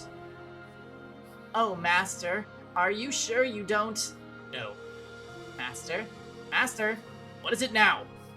My name is Giselle. It's a pleasure to meet you. And your name, Oh, Master, you... I actually left the room at that time, making my way back to the chambers. At some point, I would seriously have to chase her out, especially considering she had come from that house. But regardless, I was not terribly fond of her.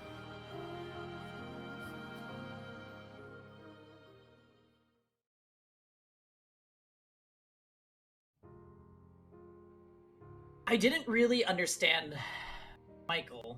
Wait a minute. Did we switch again? But that was probably because we were still essentially strangers. Having been sent to the mansion as reparation for my mistakes, I wasn't sure who I might find there, but I was tentatively convinced he wasn't a terrible person.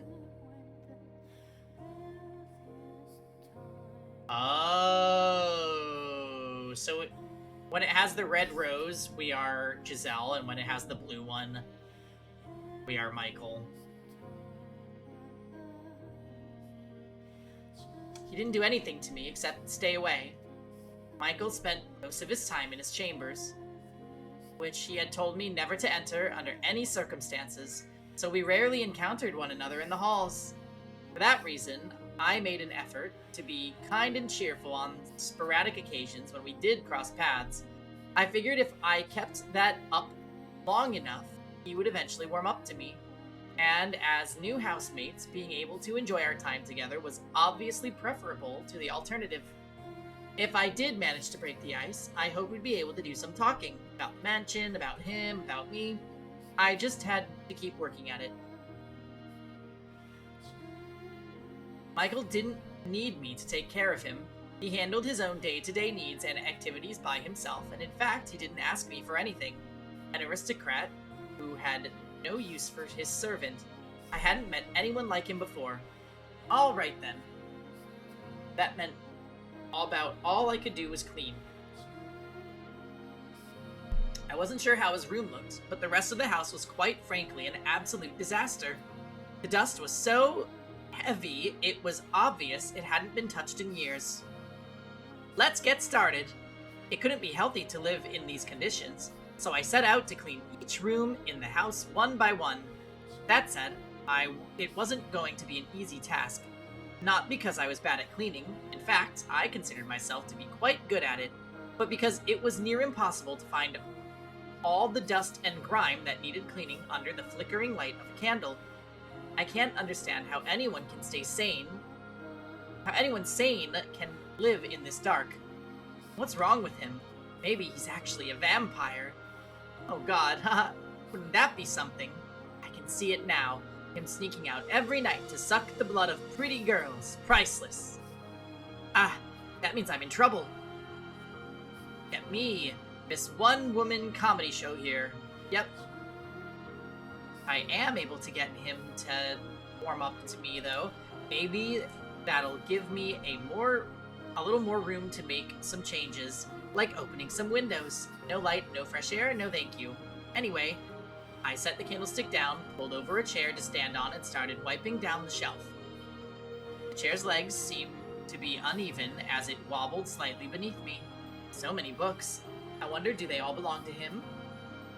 I knew parchment was expensive, so it was rather astonishing seeing this many stacks of it in one place.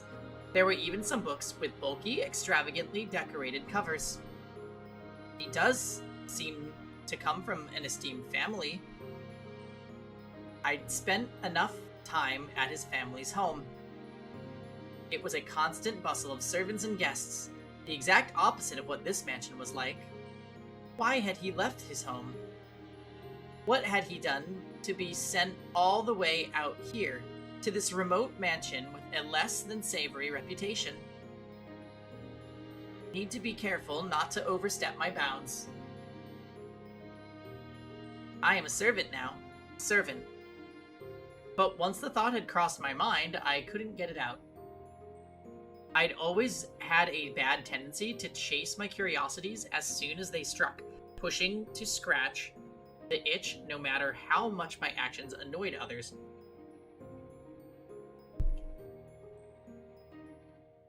Couldn't do that here, though. I was simply a servant, and if I got on Michael's bad side, I risked getting thrown out. I wonder what kind of books he's got in there. So I attempted to distract myself. I grabbed one of the books and attempted to pull it out. What?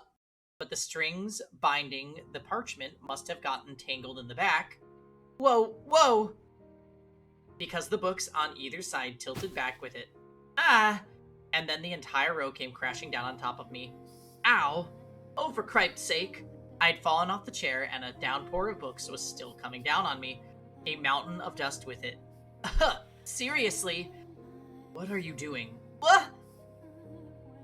Suddenly, Michael was there, looking down on me from a little ways away. There was, as usual, not much I could read from the expression of his, but I could hear a vague trace of exasperation in his voice. I was doing some cleaning, and impressive work. I'm usually better than this. It's just so dark, mistakes should be expected. I really think we should open some windows, Master. Get some light, some air flowing through here. Never asked you to clean anything. You did this entirely yourself. But there's so much dust, it can't be good for you. I am perfectly healthy. I don't see the problem.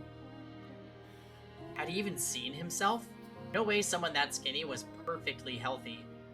You look like you have something to say. He can make out my face in this darkness? Oh, you know. I wanted to be useful, and cleaning is about all I can do here, so, you know. I was sensing something else, but alright.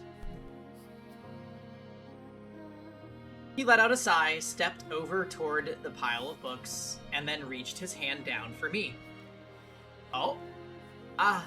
I suddenly felt a pang of embarrassment about the fact that I was still splayed out on the floor, but I raised my hand up to take his, only for him to pick up a book instead. Okay, so still no touchy. You could at least help me up. You have legs, he said, casually returning the book to the top of the shelf. Maybe I was wrong. Maybe he was a terrible person.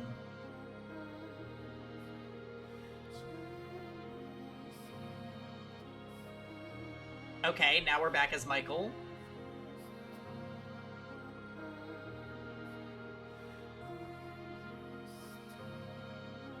So, Master, are all these books yours? Giselle asked, not a trace of remorse visible on her face despite having made a mess of the room she was supposedly trying to clean.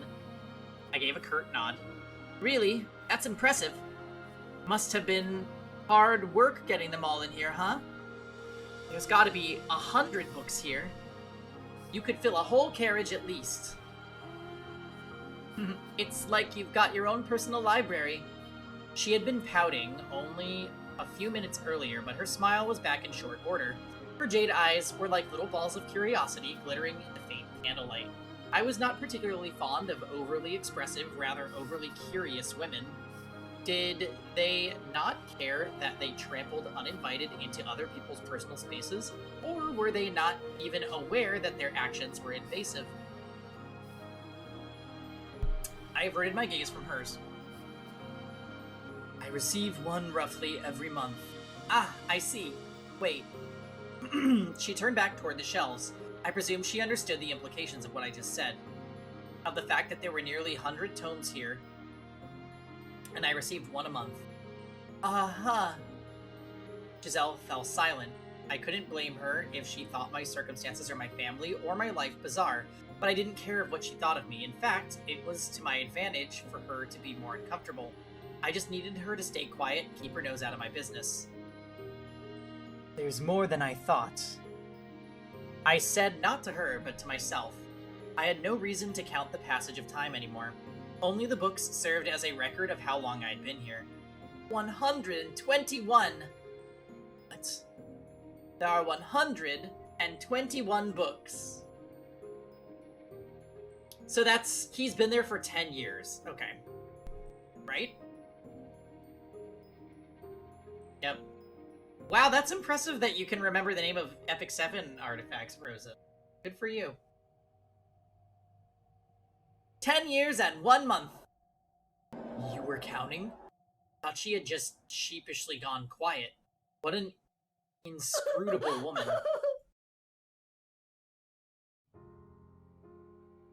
You've been here in the mansion for that long? All by yourself? The truth was, there had been times when I wasn't alone. Did you see the FEH teaser? Looks like Summer, Vike, and Reed are in... Oh, yeah. Kevin showed me last night. I'm excited about Summer Creed. Creed has a really good design. I will possibly play the game a lot. Get him, maybe. I actually was playing a lot for the Radiant Dawn banner, and then I kind of fell off out of it again. But I should go back. But Giselle had no need to know that. You already know the answer. A look of pity formed in Giselle's eyes. Enough. I never asked for her sympathy. I am here by choice. You mean you weren't banished here? No restraint, this woman. No. I came here of my own volition. I didn't care enough to elaborate, though. Picking another book up off the floor, I brushed the dust off its cover. It was a gaudy, decorated tome.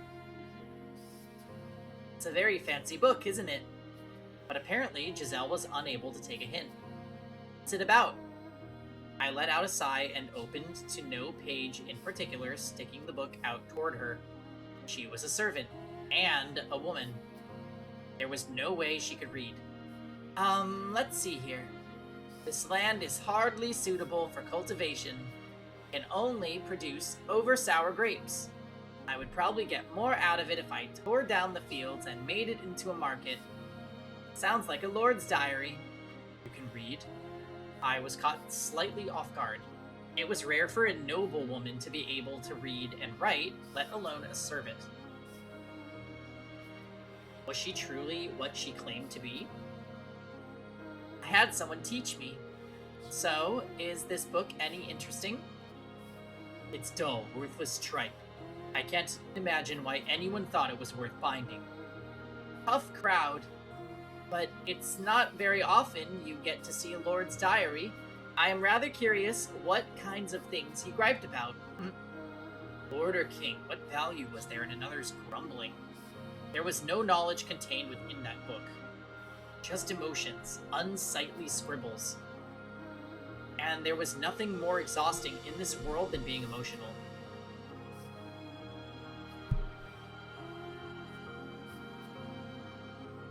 If you want to read it, be my guest. That wasn't my intention, but alright. Once I've got the whole mansion cleaned, I'll read it.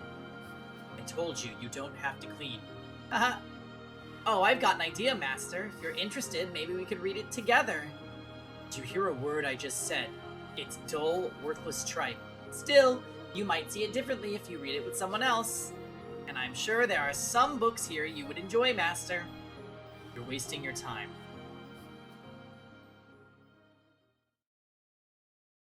Suspicion and restraint budding between us was trite and insignificant at that point. She was still smiling, after all. If I had been able to maintain that distance, then perhaps I wouldn't have ended up hurting her. Okay, back to Giselle. This isn't the meet cute we signed up for. It had been a little under 2 weeks since I had moved in with Michael. Though we lived in the same house, we rarely saw each other. On unlucky days, I wouldn't see him at all. I wasn't sure if he ate in his room or our schedules were simply misaligned, but we never had any meals together. Perhaps he was deliberately avoiding me. That has to be it. I know servant and master don't usually eat at the same table, but even so, he'd be a little less obvious about it. Really that much of a nuisance? I'm not doing anything inappropriate, am I? I'm being pleasant and sociable, aren't I? I haven't given him any reason to not like me, I think. Hope. He had never been very enthusiastic about my staying here, but I hadn't been given a choice. I had been sent here by his family. Besides...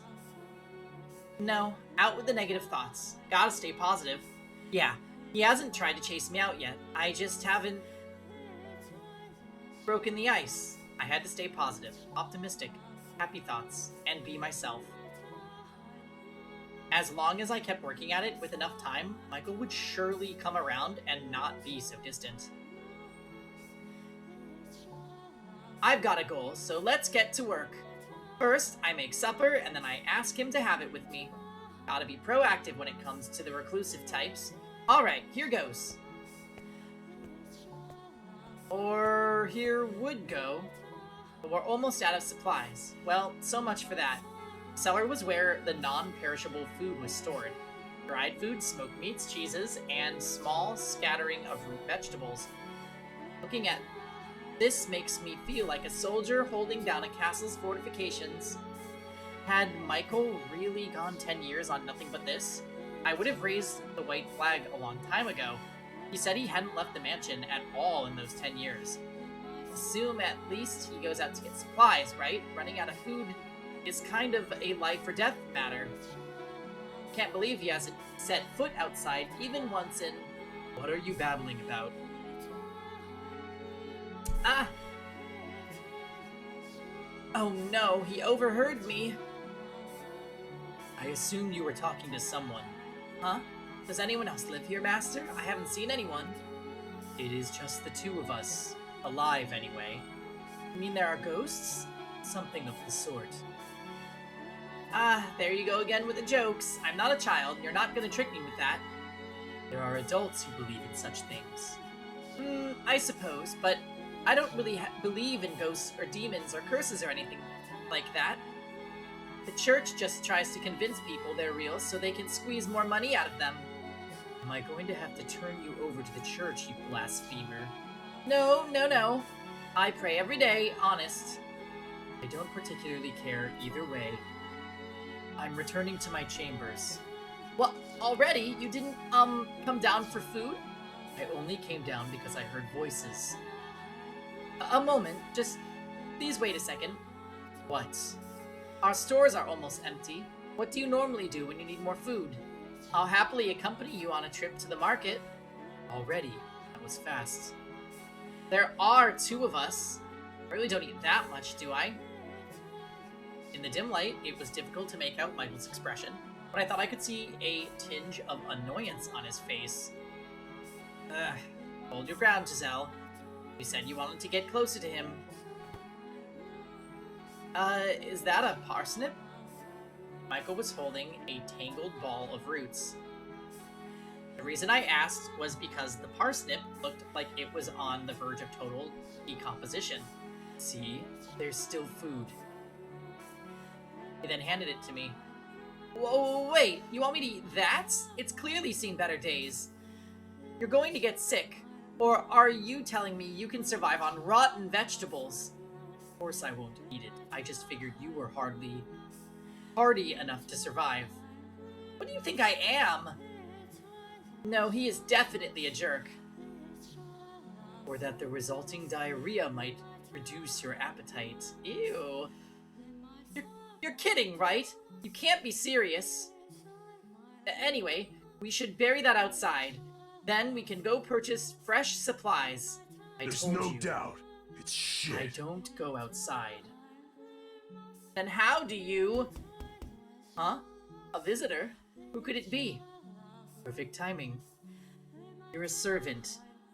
Make yourself useful and go retrieve the package. If it's not a delivery but a wanderer, chase them off. What? Package? Master? Hold on a second. What are you talking about? He's gone. What kind of delivery is he expecting? I love comparing door 5 Michael to door 4 Michael. Yeah. Well, it's his one book a month with food, for sure. Which was also a part of the door 4 story. But, like, this retelling is definitely very different, because they were building up to it being a romance in the other door, and in this one it seems to not be. Michael stood there unmoving, veiled in shadow. He glanced over at me and then threw his gaze to the front door. At his command, I raised the bar, pulling open the door. After nearly 2 weeks inside, the light from the setting sun almost blinded me.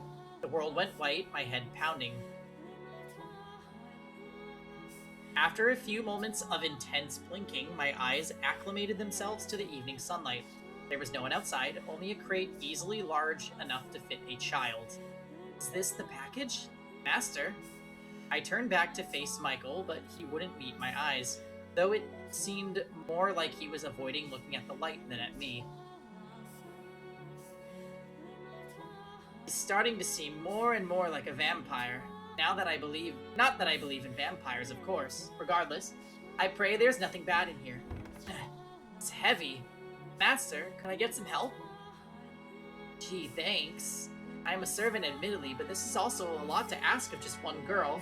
A little help would sure be nice. Once it's inside, close and bar the door. He said dispassionately, his head still turned toward the darkness.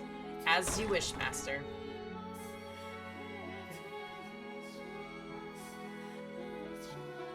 Once the door was shut, I found myself sucked back into a world of darkness. It hadn't even been 2 weeks, but the lack of light was beginning to become my normal.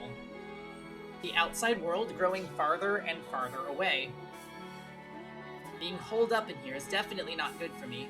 I should go walk sometime. Maybe plant some flowers or vegetables. Yeah, I like that idea. Maybe I can grow that old tangle of roots into a fresh parsnip. What else do we have to plant? It'd be great if there were some flower seeds. Like a rose garden? What are you doing? Open the box now.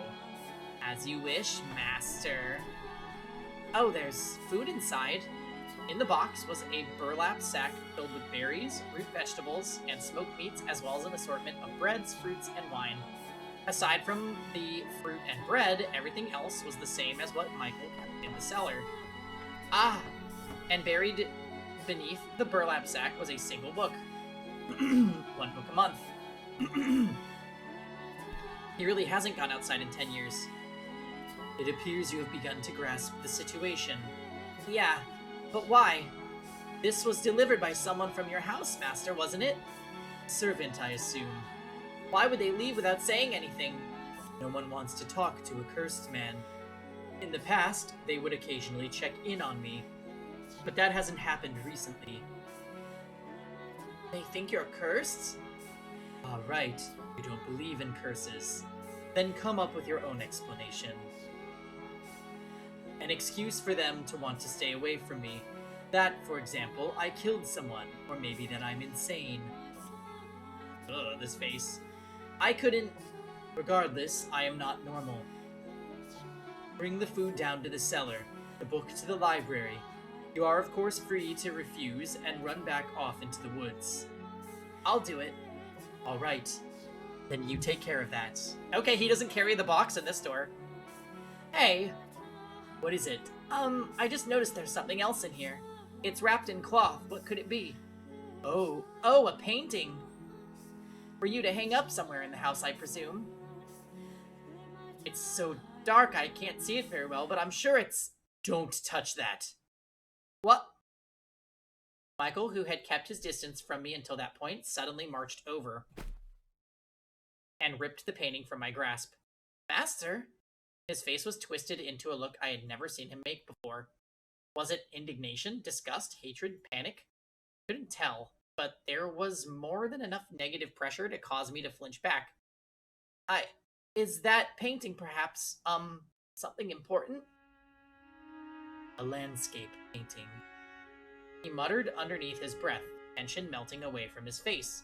Oh, so is this the painting that talked to us? I was left looking at his usual blank, impenetrable expression. But his eyes were still fixated on the picture, staring at it unblinkingly. Why a landscape painting? Some kind of passive-aggressive message? It's not of anywhere nearby. They travel somewhere. Well, it's not of that girl, so that's an improvement. Master? Oh, you're still here. Still here? Of course I'm still here. Who do you think you asked to take care of the package? What's with you? Just running over and snatching the painting from me. You scared me. Could you maybe explain yourself? What's so special about that painting? I don't believe that's any of your business. None of my... Of course it is. You ripped it out of my hands like I was some kind of thief. I have a right to know what it was all about. And maybe an apology while you're at it. You told me to open the box, so I did. And then all of a sudden, you're angry. We're not equals. Do not mistake yourself for my friend. You have a right to know. You have no such thing. You don't have to be rude. I'll say it again. Leave if you don't like it here. I never asked for you to be here. That was your wish. My wish? Are you out of your mind? I never asked for this. I never wished for it. Who in their right mind would want to be sent to some house in the middle of nowhere? Who would ever even want to go through with that? No, calm down, Giselle. You can't get angry. Uh-oh, my throat is acting up a little bit. You're right. That is what I wanted. But I never wanted to make you mad, or for us to argue like this. I just wanted to get to know you better, to get closer to you. I mean, it would make things smoother for both of us. It would make living together more enjoyable for us. Listen carefully. This is very important for you to understand. Do not try to involve yourself with me. Do not go probing around for information. If you can't do that, leave. I completely shut out. The glare he was giving me and the standoffish aura he was emanating were reflected in his tone of voice. Why? Why did he try to push me away like that?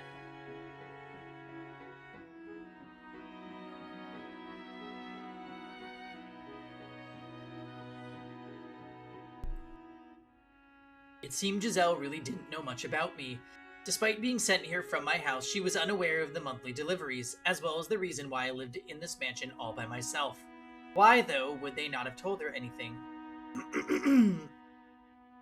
Why had she been sent here, left completely in the dark? Giselle looked up at me, fear and bewilderment in her eyes, though I thought I could see a glint of suspicion beneath it all. Like her true feelings were bubbling to the surface. Everyone had darkness in them they kept hidden. No one was exactly who they appeared to be. She was undoubtedly thinking, I'm not here because I want to be. I knew from the moment I first saw her that her bubbly, sweet effect was all a facade. Had she thought I was dense enough to not realize, she was no different than anyone else. What I didn't understand, though, was why she refused to leave no matter how hard I pushed.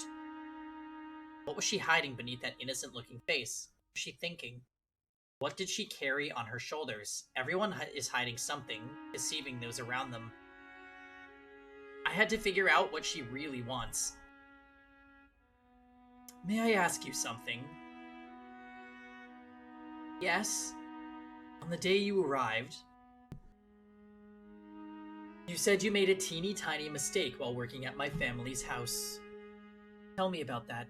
What did you do at the Bollinger estate? In that moment, brief though it was, her disposition wavered. Fear. Terror? No, perhaps anger. I couldn't tell. Nevertheless, it was abundantly clear that that was a subject she had no interest in me breaching. And so she had borne her fangs. The smile she donned now was visibly forced. It's nothing you need concern yourself with, Master. I promise it was an insignificant little thing. She couldn't say. Why couldn't she tell me? What had she done there? What did this woman know about that house? What did she know about me? What was concealed beneath that smile of hers? I am the master of this house, and you are a servant, and you still refuse to tell me. Like I said, it's nothing. There's no reason to bother you with a mere servant's personal blunders, Master. What are you hiding? I am not hiding anything. Then you should be able to tell me exactly what you did at the Bollinger estate. Like I said, tell me. Tell me. You won't tell me a thing about yourself, and yet you demand others tell you about themselves. Here you are, practically threatening me, demanding I tell you something I don't want to talk about, and yet you still haven't told me anything about the painting. Oh, so I was right. You do have something to hide. How many times must I repeat myself? We are not equals. I don't care if it's insignificant, or something you don't want to talk about. What? I'm ordering you to tell me. A trifling blunder would not get someone sent to live with a cursed man in a house spoken so unfavorably. Whatever she had done at the Bollinger estate, that had something to do with why she was here. If she truly hadn't done anything, then she had something to gain from this place, or possibly from me. But if that was the case, I had to get her to talk. Make me... Giselle's eyes were wide open. I recognized the look she was giving me. I knew very well what that gaze meant. You're an abomination! It was the same as back then. Fear, contempt, revulsion, repulsion. The way she acted, the way she spoke. It was exactly the same. You're no different. I made her uncomfortable. I made her afraid. She thought I was unpleasant. She thought I was despicable. She thought I was an abomination.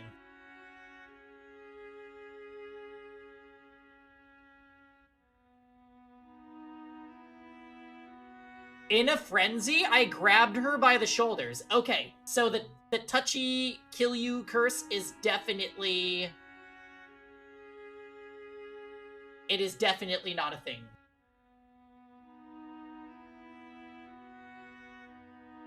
Clamping down far more powerfully than I meant to. Ow, stop! Her face contorted in pain, morphed into someone else's. Who was I redirecting my anger at? Where was this rage being aimed? Who are you calling an abomination? What? Tell me, who? The black furor bubbling up from within me knew no end. The girl, she ridiculed me. She denied my identity with her glare. I couldn't escape from that phantom, that reality. I never called you No. Get away from me. Get your hands off me. Giselle's scream echoed in the entrance hall, rattling my eardrum. She frantically smacked my arms aside, and then I came back to my senses.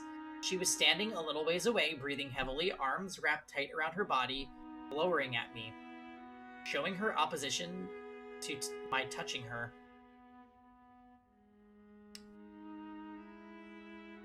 Enlightening. No. You just, you startled me, that's all. Some servant you are, telling your master not to touch you. Oh! Right. I have,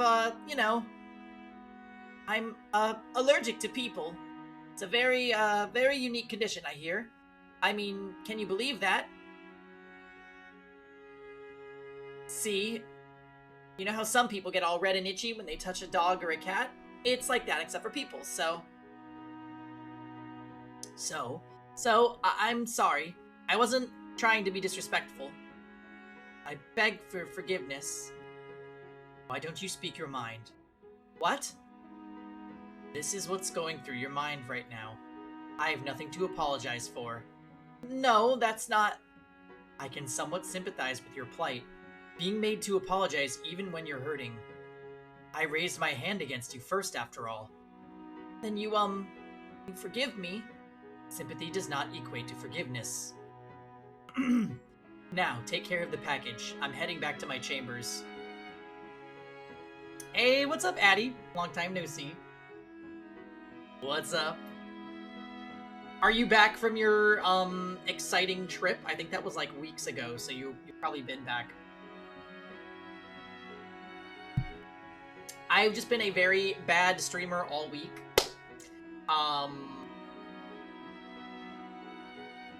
You just got home the other day? Okay, cool. So I'm not, like, far off the mark. That's awesome. I hope you're doing well.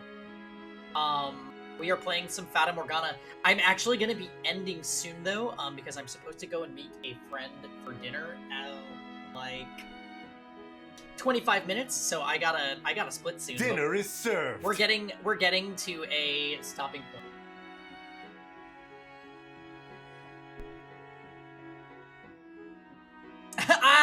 You hate me. Yes, I saw that you're in chat, and I'm like, okay, we gotta go, guys. Like, Addie's here. Are you serious?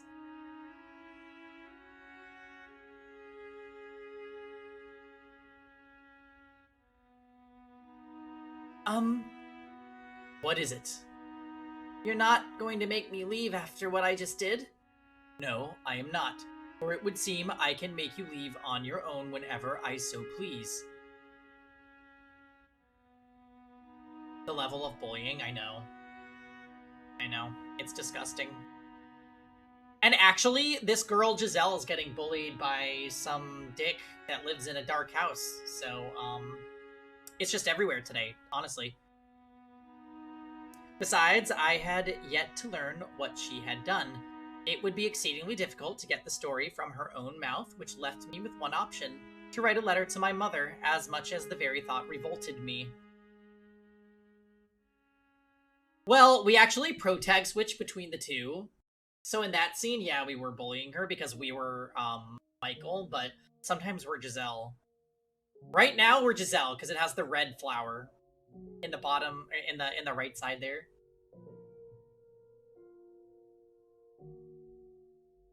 Alright, anyways, guys, like I said, I actually do need to make a save, and since we just got to a new scene, I'm gonna save here so that we have this available.